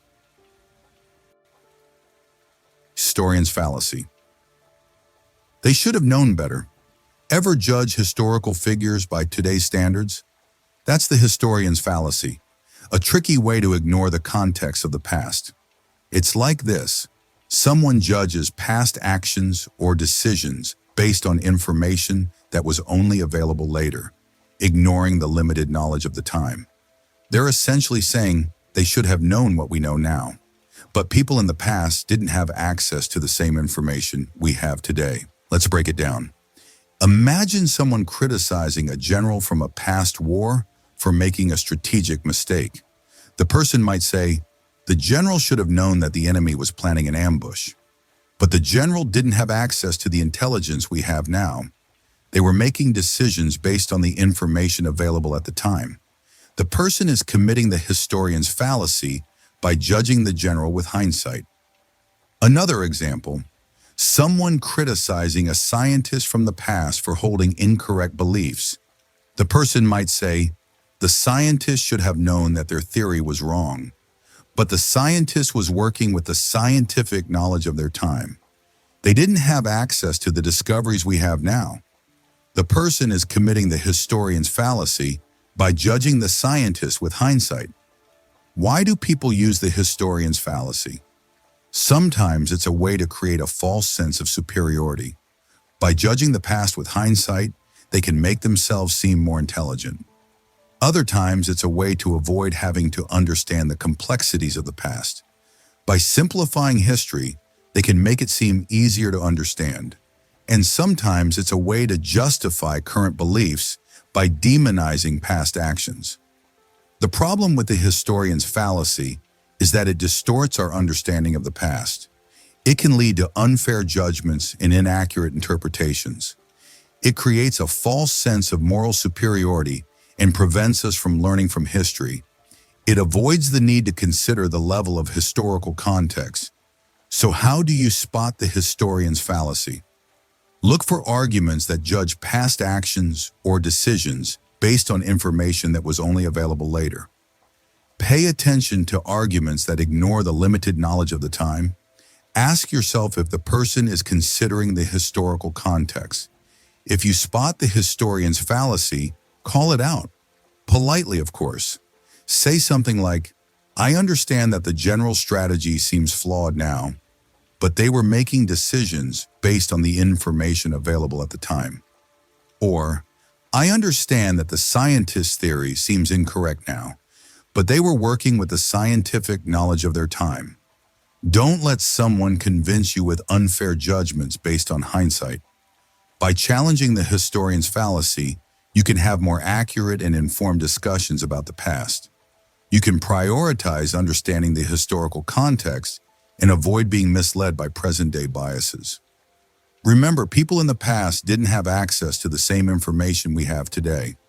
By learning to identify and address the historian's fallacy, Ignoratio elenchi fallacy, you're not even talking about the point, or that has nothing to do with what I said. Ever been in a conversation where someone seems to be arguing against a different point than the one you made? That's ignoratio elenchi, also known as missing the point, a tricky way to derail a discussion. It's like this. Someone presents an argument that may be valid in itself, but it doesn't actually address the issue at hand. They're essentially saying, "I'm right, but about something else entirely." But being right about something unrelated doesn't invalidate the original point. Let's break it down. Imagine someone arguing about the need for better public transportation.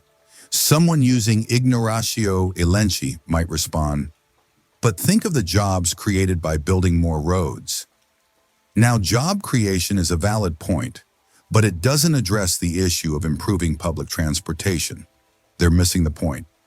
Another example, someone criticizing a politician for their stance on environmental issues. Someone using ignoratio elenchi might respond, "But that politician is a great family person." Again, being a good family person is a positive trait, but it doesn't address the politician's environmental policies. They're arguing something irrelevant. Why do people use ignoratio elenchi? Sometimes it's unintentional. They might genuinely misunderstand the point being made. Other times it's a way to avoid having to engage with difficult issues. By arguing about something else, they can avoid addressing the real problem. And sometimes it's a way to distract and confuse. By changing the subject, they can derail the conversation. The problem with ignoratio elenchi is that it prevents meaningful dialogue. It ignores the importance of addressing the actual issue. It can lead to unproductive arguments and unresolved conflicts. It creates the illusion of debate while avoiding the core of the matter. So how do you spot ignoratio elenchi? Look for arguments that don't address the point being made. Pay attention to arguments that introduce irrelevant topics. Ask yourself if the person is actually responding to the issue at hand. If you spot ignoratio elenchi, call it out. Politely, of course. Say something like, "I understand that job creation is important, but that doesn't address the need for better public transportation." Or, "I understand that the politician is a good family person, but that doesn't address their environmental policies." Don't let someone convince you with irrelevant arguments.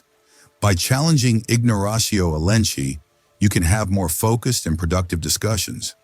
You can prioritize addressing the actual issue and avoid being sidetracked by irrelevant points.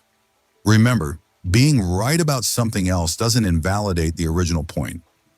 By learning to identify and address ignoratio elenchi, you can make more informed decisions and avoid being misled by flawed reasoning. You can help create a more focused and meaningful dialogue, where issues are addressed directly, not avoided.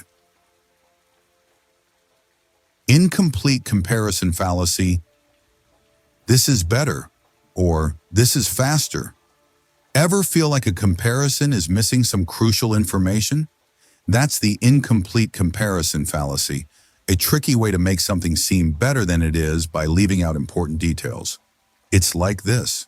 Someone makes a comparison without specifying what exactly is being compared or what the standard of comparison is.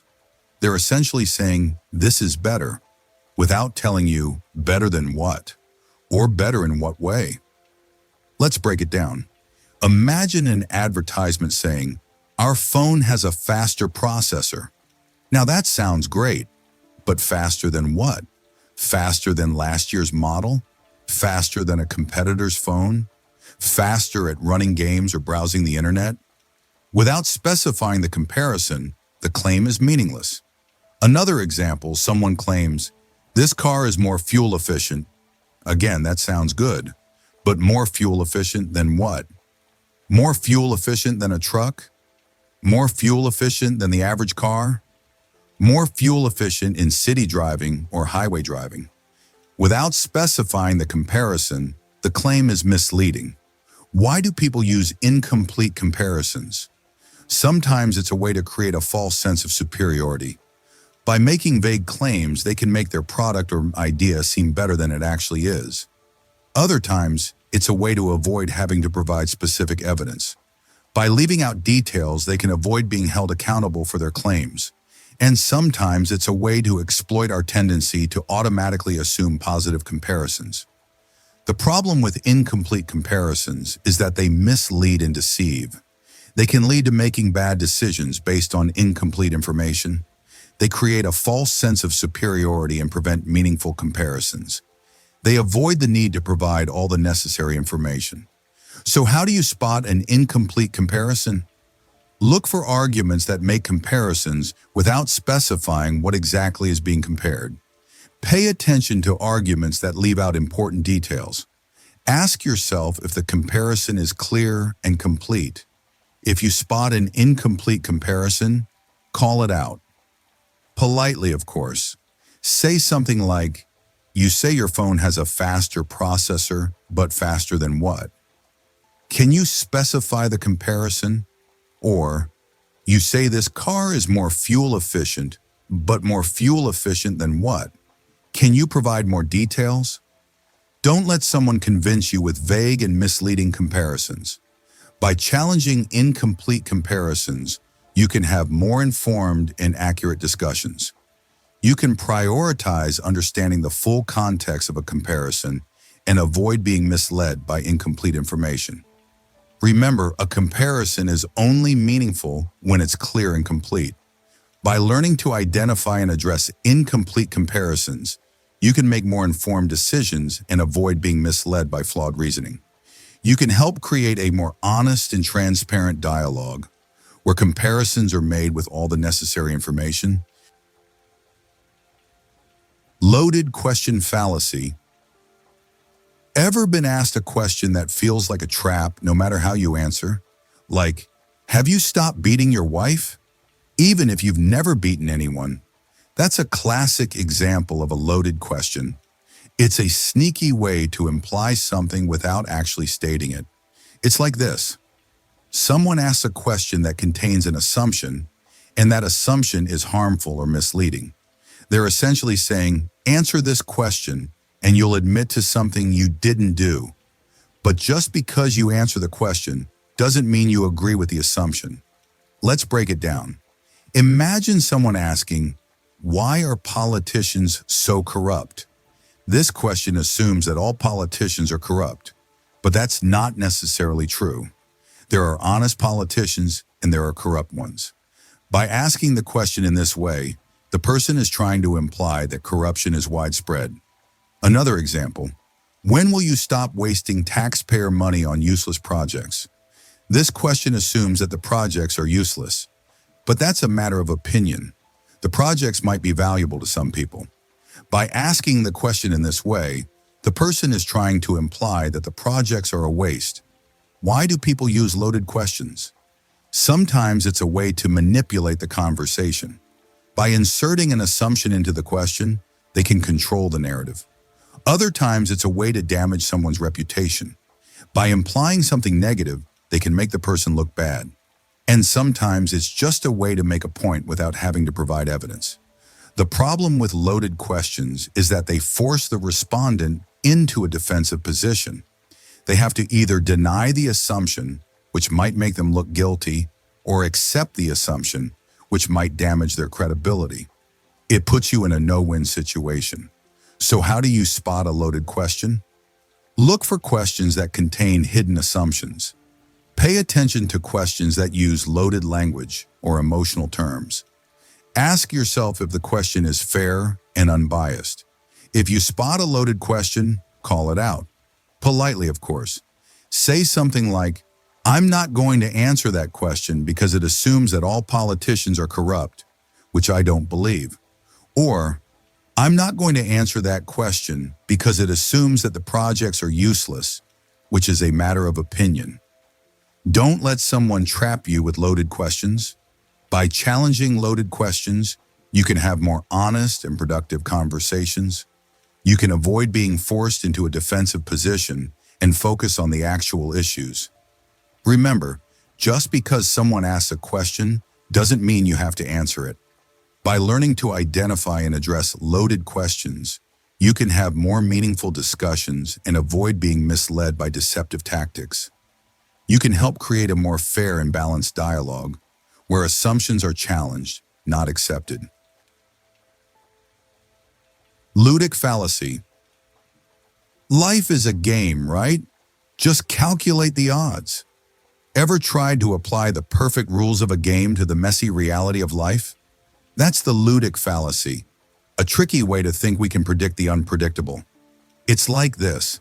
Someone assumes that because something can be measured or modeled in a game or a simplified system, it can be perfectly understood and predicted in the real world. They're essentially saying, if it works in the game, it works in life. But life isn't a game. Let's break it down. Imagine someone using complex mathematical models to predict the stock market. Now, mathematical models can be useful tools, but the stock market is influenced by countless unpredictable factors like human emotions, political events, and random news. The model can't account for everything. The person commits the Ludic fallacy by thinking the model is perfect. Another example. Someone trying to predict the outcome of a war using only game theory. Now, game theory can provide insights, but war is chaotic and unpredictable. It involves human error, unforeseen events, and the fog of war. The person is committing the Ludic fallacy by thinking they can perfectly predict the outcome. Why do people use the Ludic fallacy? Sometimes it's a way to create a false sense of control. By applying rigid models, they can feel like they understand and can control the unpredictable. Other times, it's a way to avoid having to deal with uncertainty. By pretending life is a game, they can ignore the messy reality. And sometimes it's a way to simplify complex issues, making them seem easier to solve. The problem with the Ludic fallacy is that it ignores the importance of unpredictability. It can lead to bad decisions based on unrealistic expectations. It creates a false sense of security and prevents us from preparing for the unexpected. It avoids the need to consider the level of real-world complexity. So, how do you spot the Ludic fallacy? Look for arguments that assume real-world situations can be perfectly modeled like games. Pay attention to arguments that ignore unpredictable factors. Ask yourself if the model or game truly reflects the complexity of the situation. If you spot the Ludic fallacy, call it out. Politely, of course. Say something like, "I understand that the mathematical model is useful, but it can't account for all the unpredictable factors in the stock market." Or, "I understand that game theory provides insights, but war is much more chaotic and unpredictable." Don't let someone convince you with unrealistic predictions based on simplified models. By challenging the Ludic fallacy, you can have more realistic and informed discussions. You can prioritize understanding the limits of models and avoid being misled by false certainty. Remember, life isn't a game. By learning to identify and address the Ludic fallacy, you can make more informed decisions and avoid being misled by flawed reasoning. You can help create a more realistic and adaptable dialogue, where the complexity of real-world situations is acknowledged. Middle ground fallacy. Let's just meet in the middle, or there's truth on both sides. Sounds reasonable, right? But sometimes settling for the middle ground isn't the best solution. That's where the middle ground fallacy comes in. It's like this.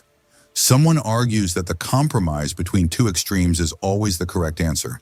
They're essentially saying the truth must lie somewhere in between. But just because something is in the middle doesn't mean it's right. Let's break it down. Imagine a debate about whether the Earth is flat or round. Someone argues that the Earth is flat, and someone else argues that it's a perfect sphere. Someone using the middle ground fallacy might say, the Earth must be a flat circle. But that's not true. The Earth is an oblate spheroid. The middle ground isn't always the correct answer. Another example, a politician proposes a tax cut of 50%, and another proposes a tax increase of 50%. Someone using the middle ground fallacy might say, let's just keep taxes the same. But that might not be the best solution. The correct answer depends on the specific economic situation. The middle ground isn't always the optimal solution. Why do people use the middle ground fallacy? Sometimes it's a way to avoid conflict. By suggesting a compromise, they can make it seem like they're being reasonable. Other times, it's a way to simplify complex issues. By assuming that the middle ground is always correct, they can avoid having to do their own research. And sometimes it's a way to appear neutral or unbiased. The problem with the middle ground fallacy is that it ignores the importance of evidence and critical thinking. Just because something is in the middle doesn't mean it's the best option. It can lead to bad decisions and suboptimal outcomes. It assumes that both extremes are equally valid, which is often not the case. So how do you spot a middle ground fallacy? Look for arguments that automatically assume the compromise is the correct answer. Pay attention to arguments that avoid discussing the merits of each side. Ask yourself if the middle ground is actually supported by evidence. If you spot a middle ground fallacy, call it out. Politely, of course. Say something like, I understand that you're suggesting a compromise, but I don't think the middle ground is necessarily the best solution in this case. Or, I understand that you're trying to be neutral, but I think we need to consider the evidence for each side. Don't let someone convince you with empty compromises. By challenging middle ground fallacies, you can have more informed and rational conversations. You can focus on the actual evidence and avoid being swayed by irrelevant compromises. Remember, the middle ground isn't always the correct answer. By learning to identify and address middle ground fallacies, you can make more informed decisions and avoid being misled by false compromises. You can help create a more nuanced and evidence-based dialogue where solutions are based on facts, not just compromises. Moralistic fallacy. If it feels right, it must be right. Or, good people just know this is true. Ever heard those kinds of statements? They try to blur the line between what is and what ought to be, and that's the moralistic fallacy. It's a tricky way to twist facts to fit our ideals. It's like this. Someone assumes that because something should be a certain way, it is that way. They're essentially saying, the world works how I want it to. But our desires don't change reality. Let's break it down. Imagine someone saying, everyone should be kind, so there's no such thing as truly evil people. Now, kindness is a great ideal, but that doesn't erase the existence of harmful actions and intentions. The person is letting their moral desires dictate their understanding of reality. Another example, someone argues, the world should be fair, so everyone has an equal chance of success, no matter their background. While we should strive for fairness, pretending that all starting points are equal ignores real-world inequalities. The person is letting their moral beliefs distort their perception of facts. Why do people use the moralistic fallacy? Sometimes it's a way to avoid facing uncomfortable truths. By insisting the world aligns with their ideals, they can avoid dealing with difficult realities. Other times it's a way to justify their actions. By claiming their actions are morally right, they can dismiss any criticism. And sometimes it's simply a way to express strong emotional beliefs as if they were factual. The problem with the moralistic fallacy is that it clouds our judgment. It can lead to unrealistic expectations and harmful decisions. It prevents us from addressing real-world problems because we're pretending they don't exist. It ignores the difference between how we wish things were and how they actually are. So how do you spot a moralistic fallacy? Look for arguments that blur the line between what is and what should be. Pay attention to arguments that ignore evidence that contradicts their moral beliefs. Ask yourself if the person is confusing their desires with reality. If you spot a moralistic fallacy, call it out. Politely, of course.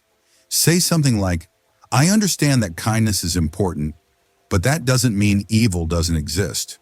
We need to acknowledge harmful actions." Or, "I understand that we should strive for fairness, but pretending that everyone has an equal chance ignores real-world inequalities." Don't let someone convince you with wishful thinking. By challenging moralistic fallacies, you can have more realistic and productive discussions. You can focus on the actual facts and avoid being misled by emotional desires. Remember, our ideals don't change reality. By learning to identify and address moralistic fallacies, you can make more informed decisions and avoid being misled by flawed reasoning. You can help create a more honest and realistic dialogue, where facts are acknowledged, not ignored. Appeal to tradition fallacy. "We've always done it this way," or "that's how it's always been." Ever feel like tradition is being used to justify something without any real reason? That's the appeal to tradition, a tricky way to claim something is right simply because it's old. It's like this. Someone argues that a practice or belief is valid simply because it's been around for a long time. They're essentially saying, it's old, so it's good. But just because something is traditional doesn't automatically make it right or effective. Let's break it down. Imagine someone arguing against same-sex marriage. Someone using the appeal to tradition might say, "Marriage has always been between a man and a woman, so it should stay that way." Now, it's true that traditional marriage has historically been between a man and a woman, but that doesn't mean it's the only valid form of marriage. Traditions can change, and society evolves. Another example, someone argues against using new technology in schools. Someone using the appeal to tradition might say, "We've always taught students with textbooks, so we should continue to do so." Again, textbooks have been a traditional teaching tool, but that doesn't mean they're the most effective tool in today's world. Technology can offer new and valuable learning opportunities. Why do people use the appeal to tradition? Sometimes it's a way to avoid change. By clinging to tradition, they can avoid having to adapt to new circumstances. Other times, it's a way to create a sense of comfort and security. By relying on familiar practices, they can feel more stable. And sometimes it's a way to assert authority. By claiming that something is traditional, they can make it seem more legitimate. The problem with the appeal to tradition is that it ignores the importance of progress and innovation. It can lead to clinging to outdated practices and beliefs. It can prevent us from adapting to new challenges and opportunities. It avoids the need to consider if something is still useful. So, how do you spot an appeal to tradition? Look for arguments that claim something is valid simply because it's traditional. Pay attention to arguments that ignore the need for progress and change. Ask yourself if the tradition is still relevant and effective. If you spot an appeal to tradition, call it out. Politely, of course. Say something like, "I understand that marriage has traditionally been between a man and a woman, but that doesn't mean same-sex marriage is invalid. Traditions can change." Or, "I understand that we've traditionally used textbooks, but let's consider the potential benefits of using technology in schools." Don't let someone convince you with empty appeals to tradition. By challenging appeals to tradition, you can have more informed and progressive discussions. You can prioritize evaluating practices and beliefs based on their merits, not just their age. Remember, just because something is traditional doesn't automatically make it right or effective. By learning to identify and address appeals to tradition, you can make more informed decisions and avoid being misled by flawed reasoning. You can help create a more forward-thinking and adaptable dialogue where practices are evaluated based on their current value, not just their historical presence. Texas Sharpshooter Fallacy. See? I told you so. Or, that proves my point. Ever seen someone cherry-pick data to fit their narrative? That's the Texas Sharpshooter Fallacy, a sneaky way to create patterns where none exist. It's like this. Someone selects data points that support their claim while ignoring those that don't. They're essentially saying, look at this pattern I found. But they've conveniently ignored all the data that doesn't fit. Let's break it down. Imagine someone drawing a target on a barn wall after shooting a bunch of arrows. They then point to the cluster of arrows and say, look how accurate I am. But they've ignored all the arrows that missed the barn entirely. They're creating a pattern after the fact. Another example, someone claims, this town is unlucky. Look at all the car accidents that happened on this street. But they've ignored all the other streets in the town where accidents also happened. They're focusing on a specific area to create a false sense of pattern. Why do people use the Texas Sharpshooter Fallacy? Sometimes it's unintentional. They might be genuinely trying to find patterns in data, but they're not being objective. Other times, it's a deliberate attempt to mislead. By selectively choosing data, they can make their claims seem more convincing. And sometimes it's a way to confirm their existing biases. The problem with the Texas Sharpshooter Fallacy is that it ignores the importance of representative data. It can lead to inaccurate conclusions and misleading claims. It creates the illusion of patterns where there are none. It avoids the need to consider all the evidence. So how do you spot a Texas Sharpshooter Fallacy? Look for arguments that selectively use data to support a claim. Pay attention to arguments that ignore data that contradicts the claim. Ask yourself if the person is considering all the relevant data. If you spot a Texas Sharpshooter Fallacy, call it out. Politely, of course. Say something like, I understand that there were accidents on that street, but we need to consider all the streets in the town to get a complete picture. Or, I understand that you're focusing on that cluster of arrows, but we need to consider all the arrows to assess your accuracy. Don't let someone convince you with selective data. By challenging Texas Sharpshooter Fallacies, you can have more accurate and objective discussions. You can focus on the actual evidence and avoid being misled by misleading patterns. Remember, data needs to be considered in its entirety. By learning to identify and address Texas Sharpshooter Fallacies, you can make more informed decisions and avoid being misled by flawed reasoning. You can help create a more honest and objective dialogue where claims are supported by representative data, not just selected points. Cherry-picking fallacy. Look at all this evidence that proves my point, or these examples show exactly what I mean. Ever feel like someone is only showing you the evidence that supports their claim while hiding the rest? That's cherry-picking, a tricky way to make weak arguments seem strong. It's like this.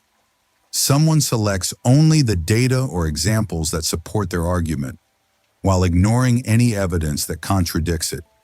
They're essentially saying, look at this perfect picture, but they've hidden all the pieces that don't fit. Let's break it down. Imagine someone arguing that a certain diet is incredibly effective. They might show you testimonials from people who lost weight on the diet and studies that seem to support it, but they might ignore studies that show the diet is ineffective or even harmful. They're cherry-picking the evidence to make their argument seem stronger. Another example, someone arguing that a certain political policy is successful. They might show you statistics that seem to support their claim and stories of people who benefited from the policy. But they might ignore statistics that show the policy has negative consequences or stories of people who were harmed by it. They are cherry-picking the evidence to make their case. Why do people cherry-pick? Sometimes it's unintentional. They might be genuinely trying to find evidence to support their beliefs, but they're not being objective. Other times, it's a deliberate attempt to mislead. By selectively choosing evidence, they can make their claims seem more convincing, and sometimes it's a way to reinforce their existing biases, finding evidence that confirms their beliefs. The problem with cherry-picking is that it ignores the importance of considering all the evidence. It can lead to inaccurate conclusions and misleading claims. It creates a false sense of certainty and prevents meaningful understanding. It avoids the need to consider the level of counter-evidence. So how do you spot cherry-picking? Look for arguments that selectively use evidence to support a claim. Pay attention to arguments that ignore evidence that contradicts the claim. Ask yourself if the person is considering all the relevant evidence. If you spot cherry-picking, call it out. Politely, of course. Say something like, "I understand that you've shown me examples of people who lost weight on the diet, but are there any studies that show it's ineffective or harmful?" Or, "I understand that you've shown me statistics that support the policy, but are there any statistics that show it has negative consequences?" Don't let someone convince you with selective evidence. By challenging cherry-picking, you can have more accurate and informed discussions. You can prioritize considering all the evidence and avoid being misled by misleading claims. Remember, evidence needs to be considered in its entirety. By learning to identify and address cherry-picking, you can make more informed decisions and avoid being misled by flawed reasoning. You can help create a more honest and objective dialogue where claims are supported by all relevant evidence, not just selected pieces. Burden of proof fallacy. Prove me wrong. Or, it's up to you to show me it's not true. Ever heard those kinds of statements? They sound confident, but they might be hiding a logical dodge called the burden of proof fallacy. It's like this. Someone makes a claim, and instead of providing evidence to support it, they shift the responsibility to the other person to disprove it. They're essentially saying, it's true until you prove it's false. But that's not how logic works. The person making the claim has the burden of proof. Let's break it down. Imagine someone saying, there's a teapot orbiting the sun between Earth and Mars. You might ask, how do you know? They might respond, prove to me there isn't. But it's impossible to prove a negative. You can't prove that something doesn't exist. The person making the claim has the responsibility to provide evidence. Another example, someone claims this new supplement will cure all diseases. You might ask, what evidence do you have? They might respond, prove to me it doesn't. But again, the burden of proof is on them to provide evidence that it does work. Why do people use the burden of proof fallacy? Sometimes it's a way to avoid having to provide evidence. When someone's claim is weak, they might try to shift the responsibility to the other person. Other times, it's a way to create a false sense of certainty. By demanding proof of the negative, they can make their claim seem more credible. And sometimes it's a way to shut down a conversation and avoid any real debate. The problem with the burden of proof fallacy is that it ignores the fundamental principles of logic. The person making the claim has the responsibility to provide evidence. It's not the other person's responsibility to disprove it. It can lead to accepting claims without any real support. So how do you spot a burden of proof fallacy? Look for arguments that shift the responsibility to disprove a claim. Pay attention to arguments that use phrases like, prove me wrong, or it's up to you to show me. Ask yourself if the person making the claim is providing any supporting evidence. If you spot a burden of proof fallacy, call it out. Politely, of course. Say something like, I understand you believe there's a teapot orbiting the sun, but the burden of proof is on you to provide evidence, not on me to disprove it. Or, I understand you believe this supplement cures all diseases, but I'd like to see some evidence to support that claim. Don't let someone convince you with empty claims. By challenging burden of proof fallacies, you can have more logical and informed conversations. You can focus on the actual evidence and avoid being swayed by irrelevant demands. Remember, the burden of proof is on the person making the claim. By learning to identify and address burden of proof fallacies, You can make more informed decisions and avoid being misled by unsupported assertions. You can help create a more logical and evidence-based dialogue, where claims are supported by facts, not just shifted responsibilities. Personal incredulity fallacy. I just can't believe it, so it must be wrong. Or, that's too complicated, it can't be true. Ever caught yourself or someone else saying those kinds of things? That's when personal incredulity sneaks in, a tricky way to dismiss something just because you don't understand it. It's like this. Someone rejects a claim simply because they find it difficult to believe or comprehend. They're essentially saying, I don't get it, so it's not real. But just because you don't understand something doesn't mean it's false. Let's break it down. Imagine someone saying, I can't understand how evolution works, so it must be wrong. Now, evolution is a complex process, but that doesn't mean it's not true.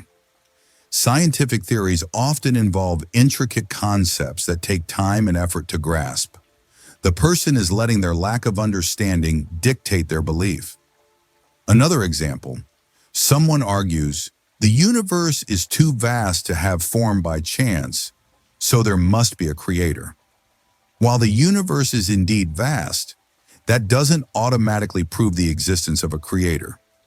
Scientific theories offer explanations for the universe's formation, even if they're difficult to fully comprehend. The person is letting their personal sense of awe and confusion replace an objective analysis. Why do people use personal incredulity? Sometimes it's a way to avoid cognitive dissonance. When faced with information that challenges their worldview, they might dismiss it to maintain their existing beliefs. Other times, it's a way to avoid intellectual effort. By claiming something is unbelievable, they can avoid having to learn and understand it. And sometimes it's a way to express a feeling of being overwhelmed by complex information. The problem with personal incredulity is that it ignores the importance of evidence and critical thinking. Just because you don't understand something doesn't mean it's not true. It can lead to dismissing valid claims based on personal limitations. It creates a barrier to learning and understanding. So how do you spot personal incredulity? Look for arguments that reject claims simply because they're difficult to believe. Pay attention to arguments that ignore evidence and rely on personal feelings of disbelief. Ask yourself if the person's lack of understanding is a valid reason to dismiss the claim. If you spot personal incredulity, call it out. Politely, of course. Say something like, I understand that evolution is complex, but that doesn't mean it's wrong. Let's look at the scientific evidence. Or, I understand that the universe is vast, but that doesn't automatically prove a creator. Let's explore the scientific theories. Don't let someone convince you with their personal disbelief. By challenging personal incredulity, you can have more informed and objective discussions. You can focus on the actual evidence and avoid being misled by personal limitations. Remember, your understanding doesn't determine reality. By learning to identify and address personal incredulity, you can make more informed decisions and avoid being misled by flawed reasoning. You can help create a more open and curious dialogue where claims are evaluated based on evidence, not just personal feelings of disbelief. Which is Latin for fallacy, but you do it too.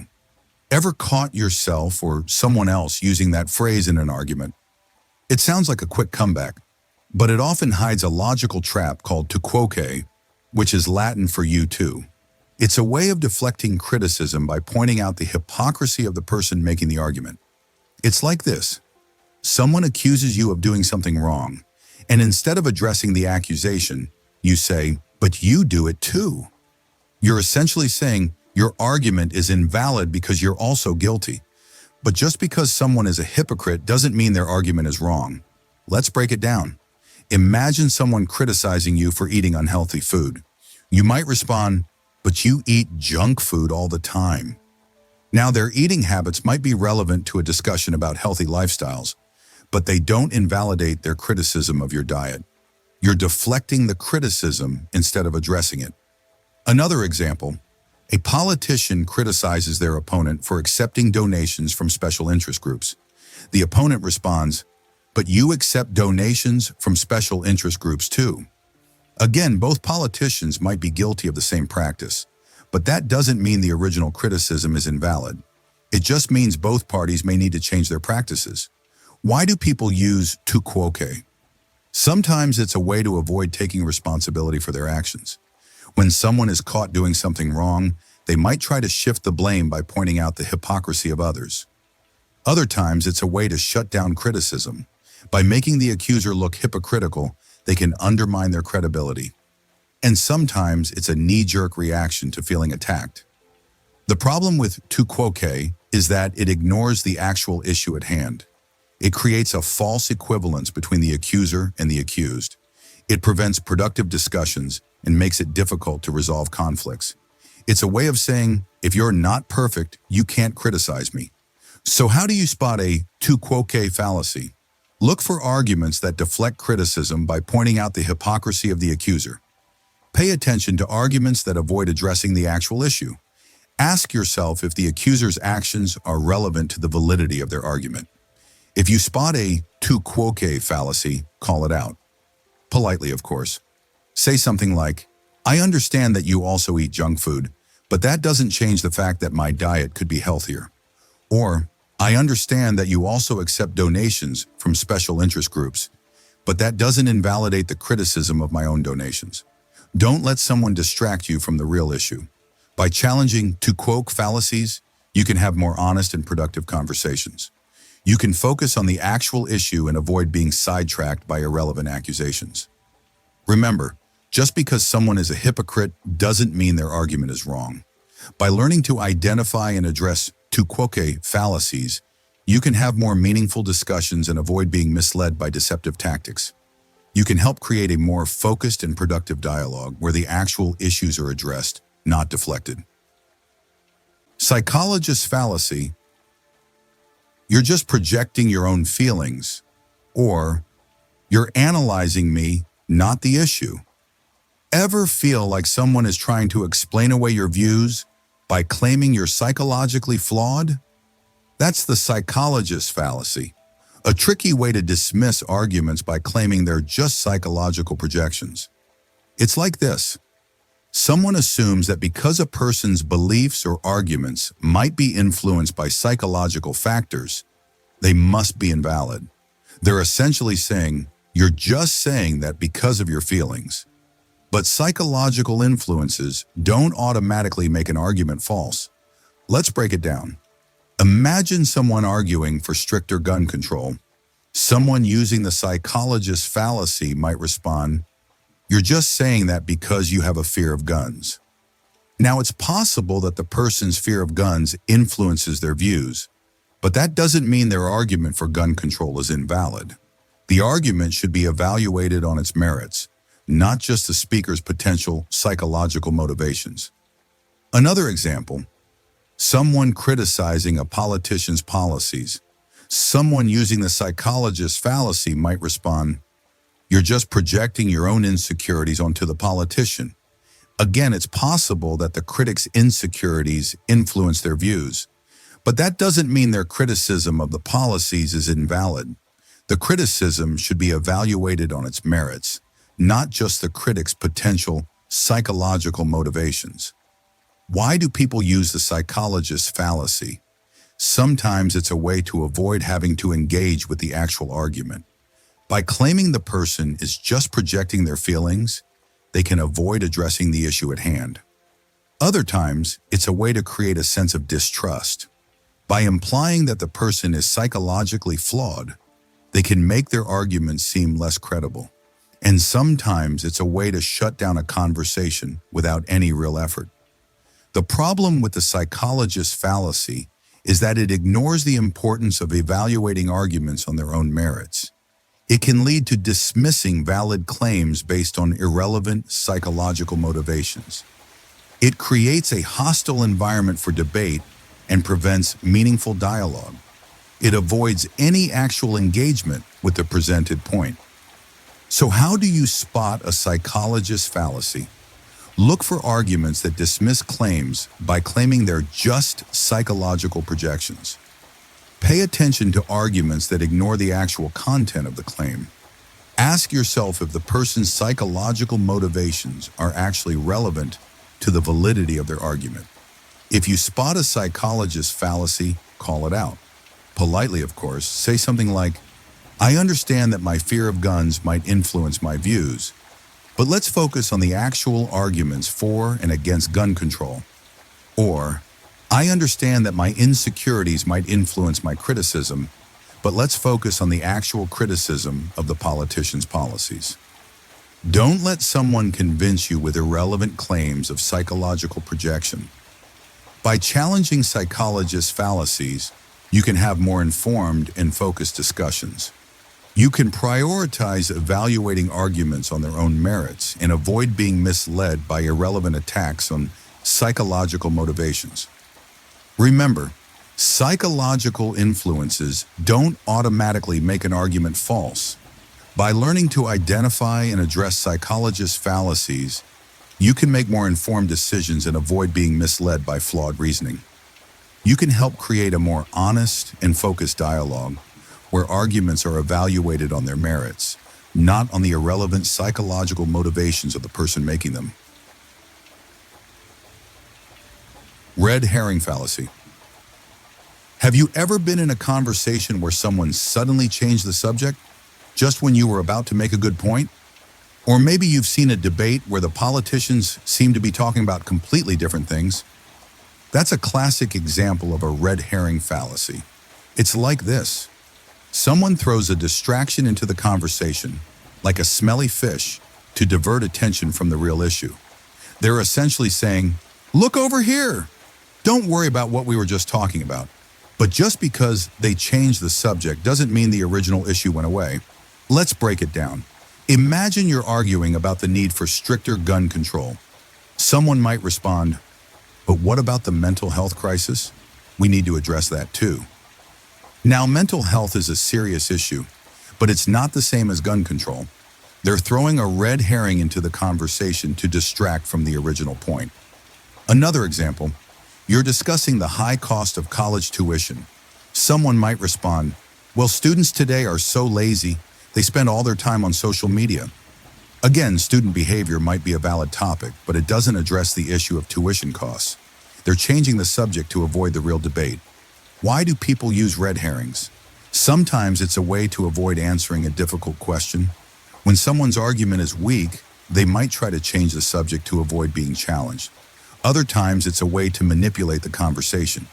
By introducing a new topic, they can control the direction of the discussion, and sometimes it's just a way to confuse or distract the other person. The problem with the red herring fallacy is that it prevents productive discussions. It diverts attention from the real issues and makes it difficult to reach a resolution. It creates a smokescreen. So how do you spot a red herring fallacy?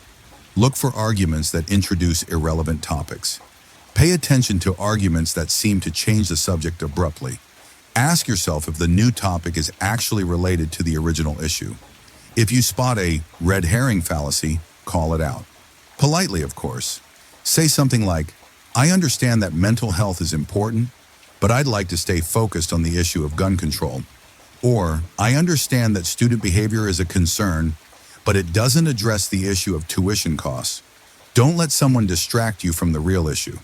By challenging red herring fallacies, you can have more focused and productive conversations. You can stay on topic and avoid being sidetracked by irrelevant arguments. Remember, just because someone changed the subject doesn't mean the original issue went away. By learning to identify and address red herring fallacies, you can have more meaningful discussions and avoid being misled by deceptive tactics. You can help create a more focused and productive dialogue where the real issues are addressed, not avoided.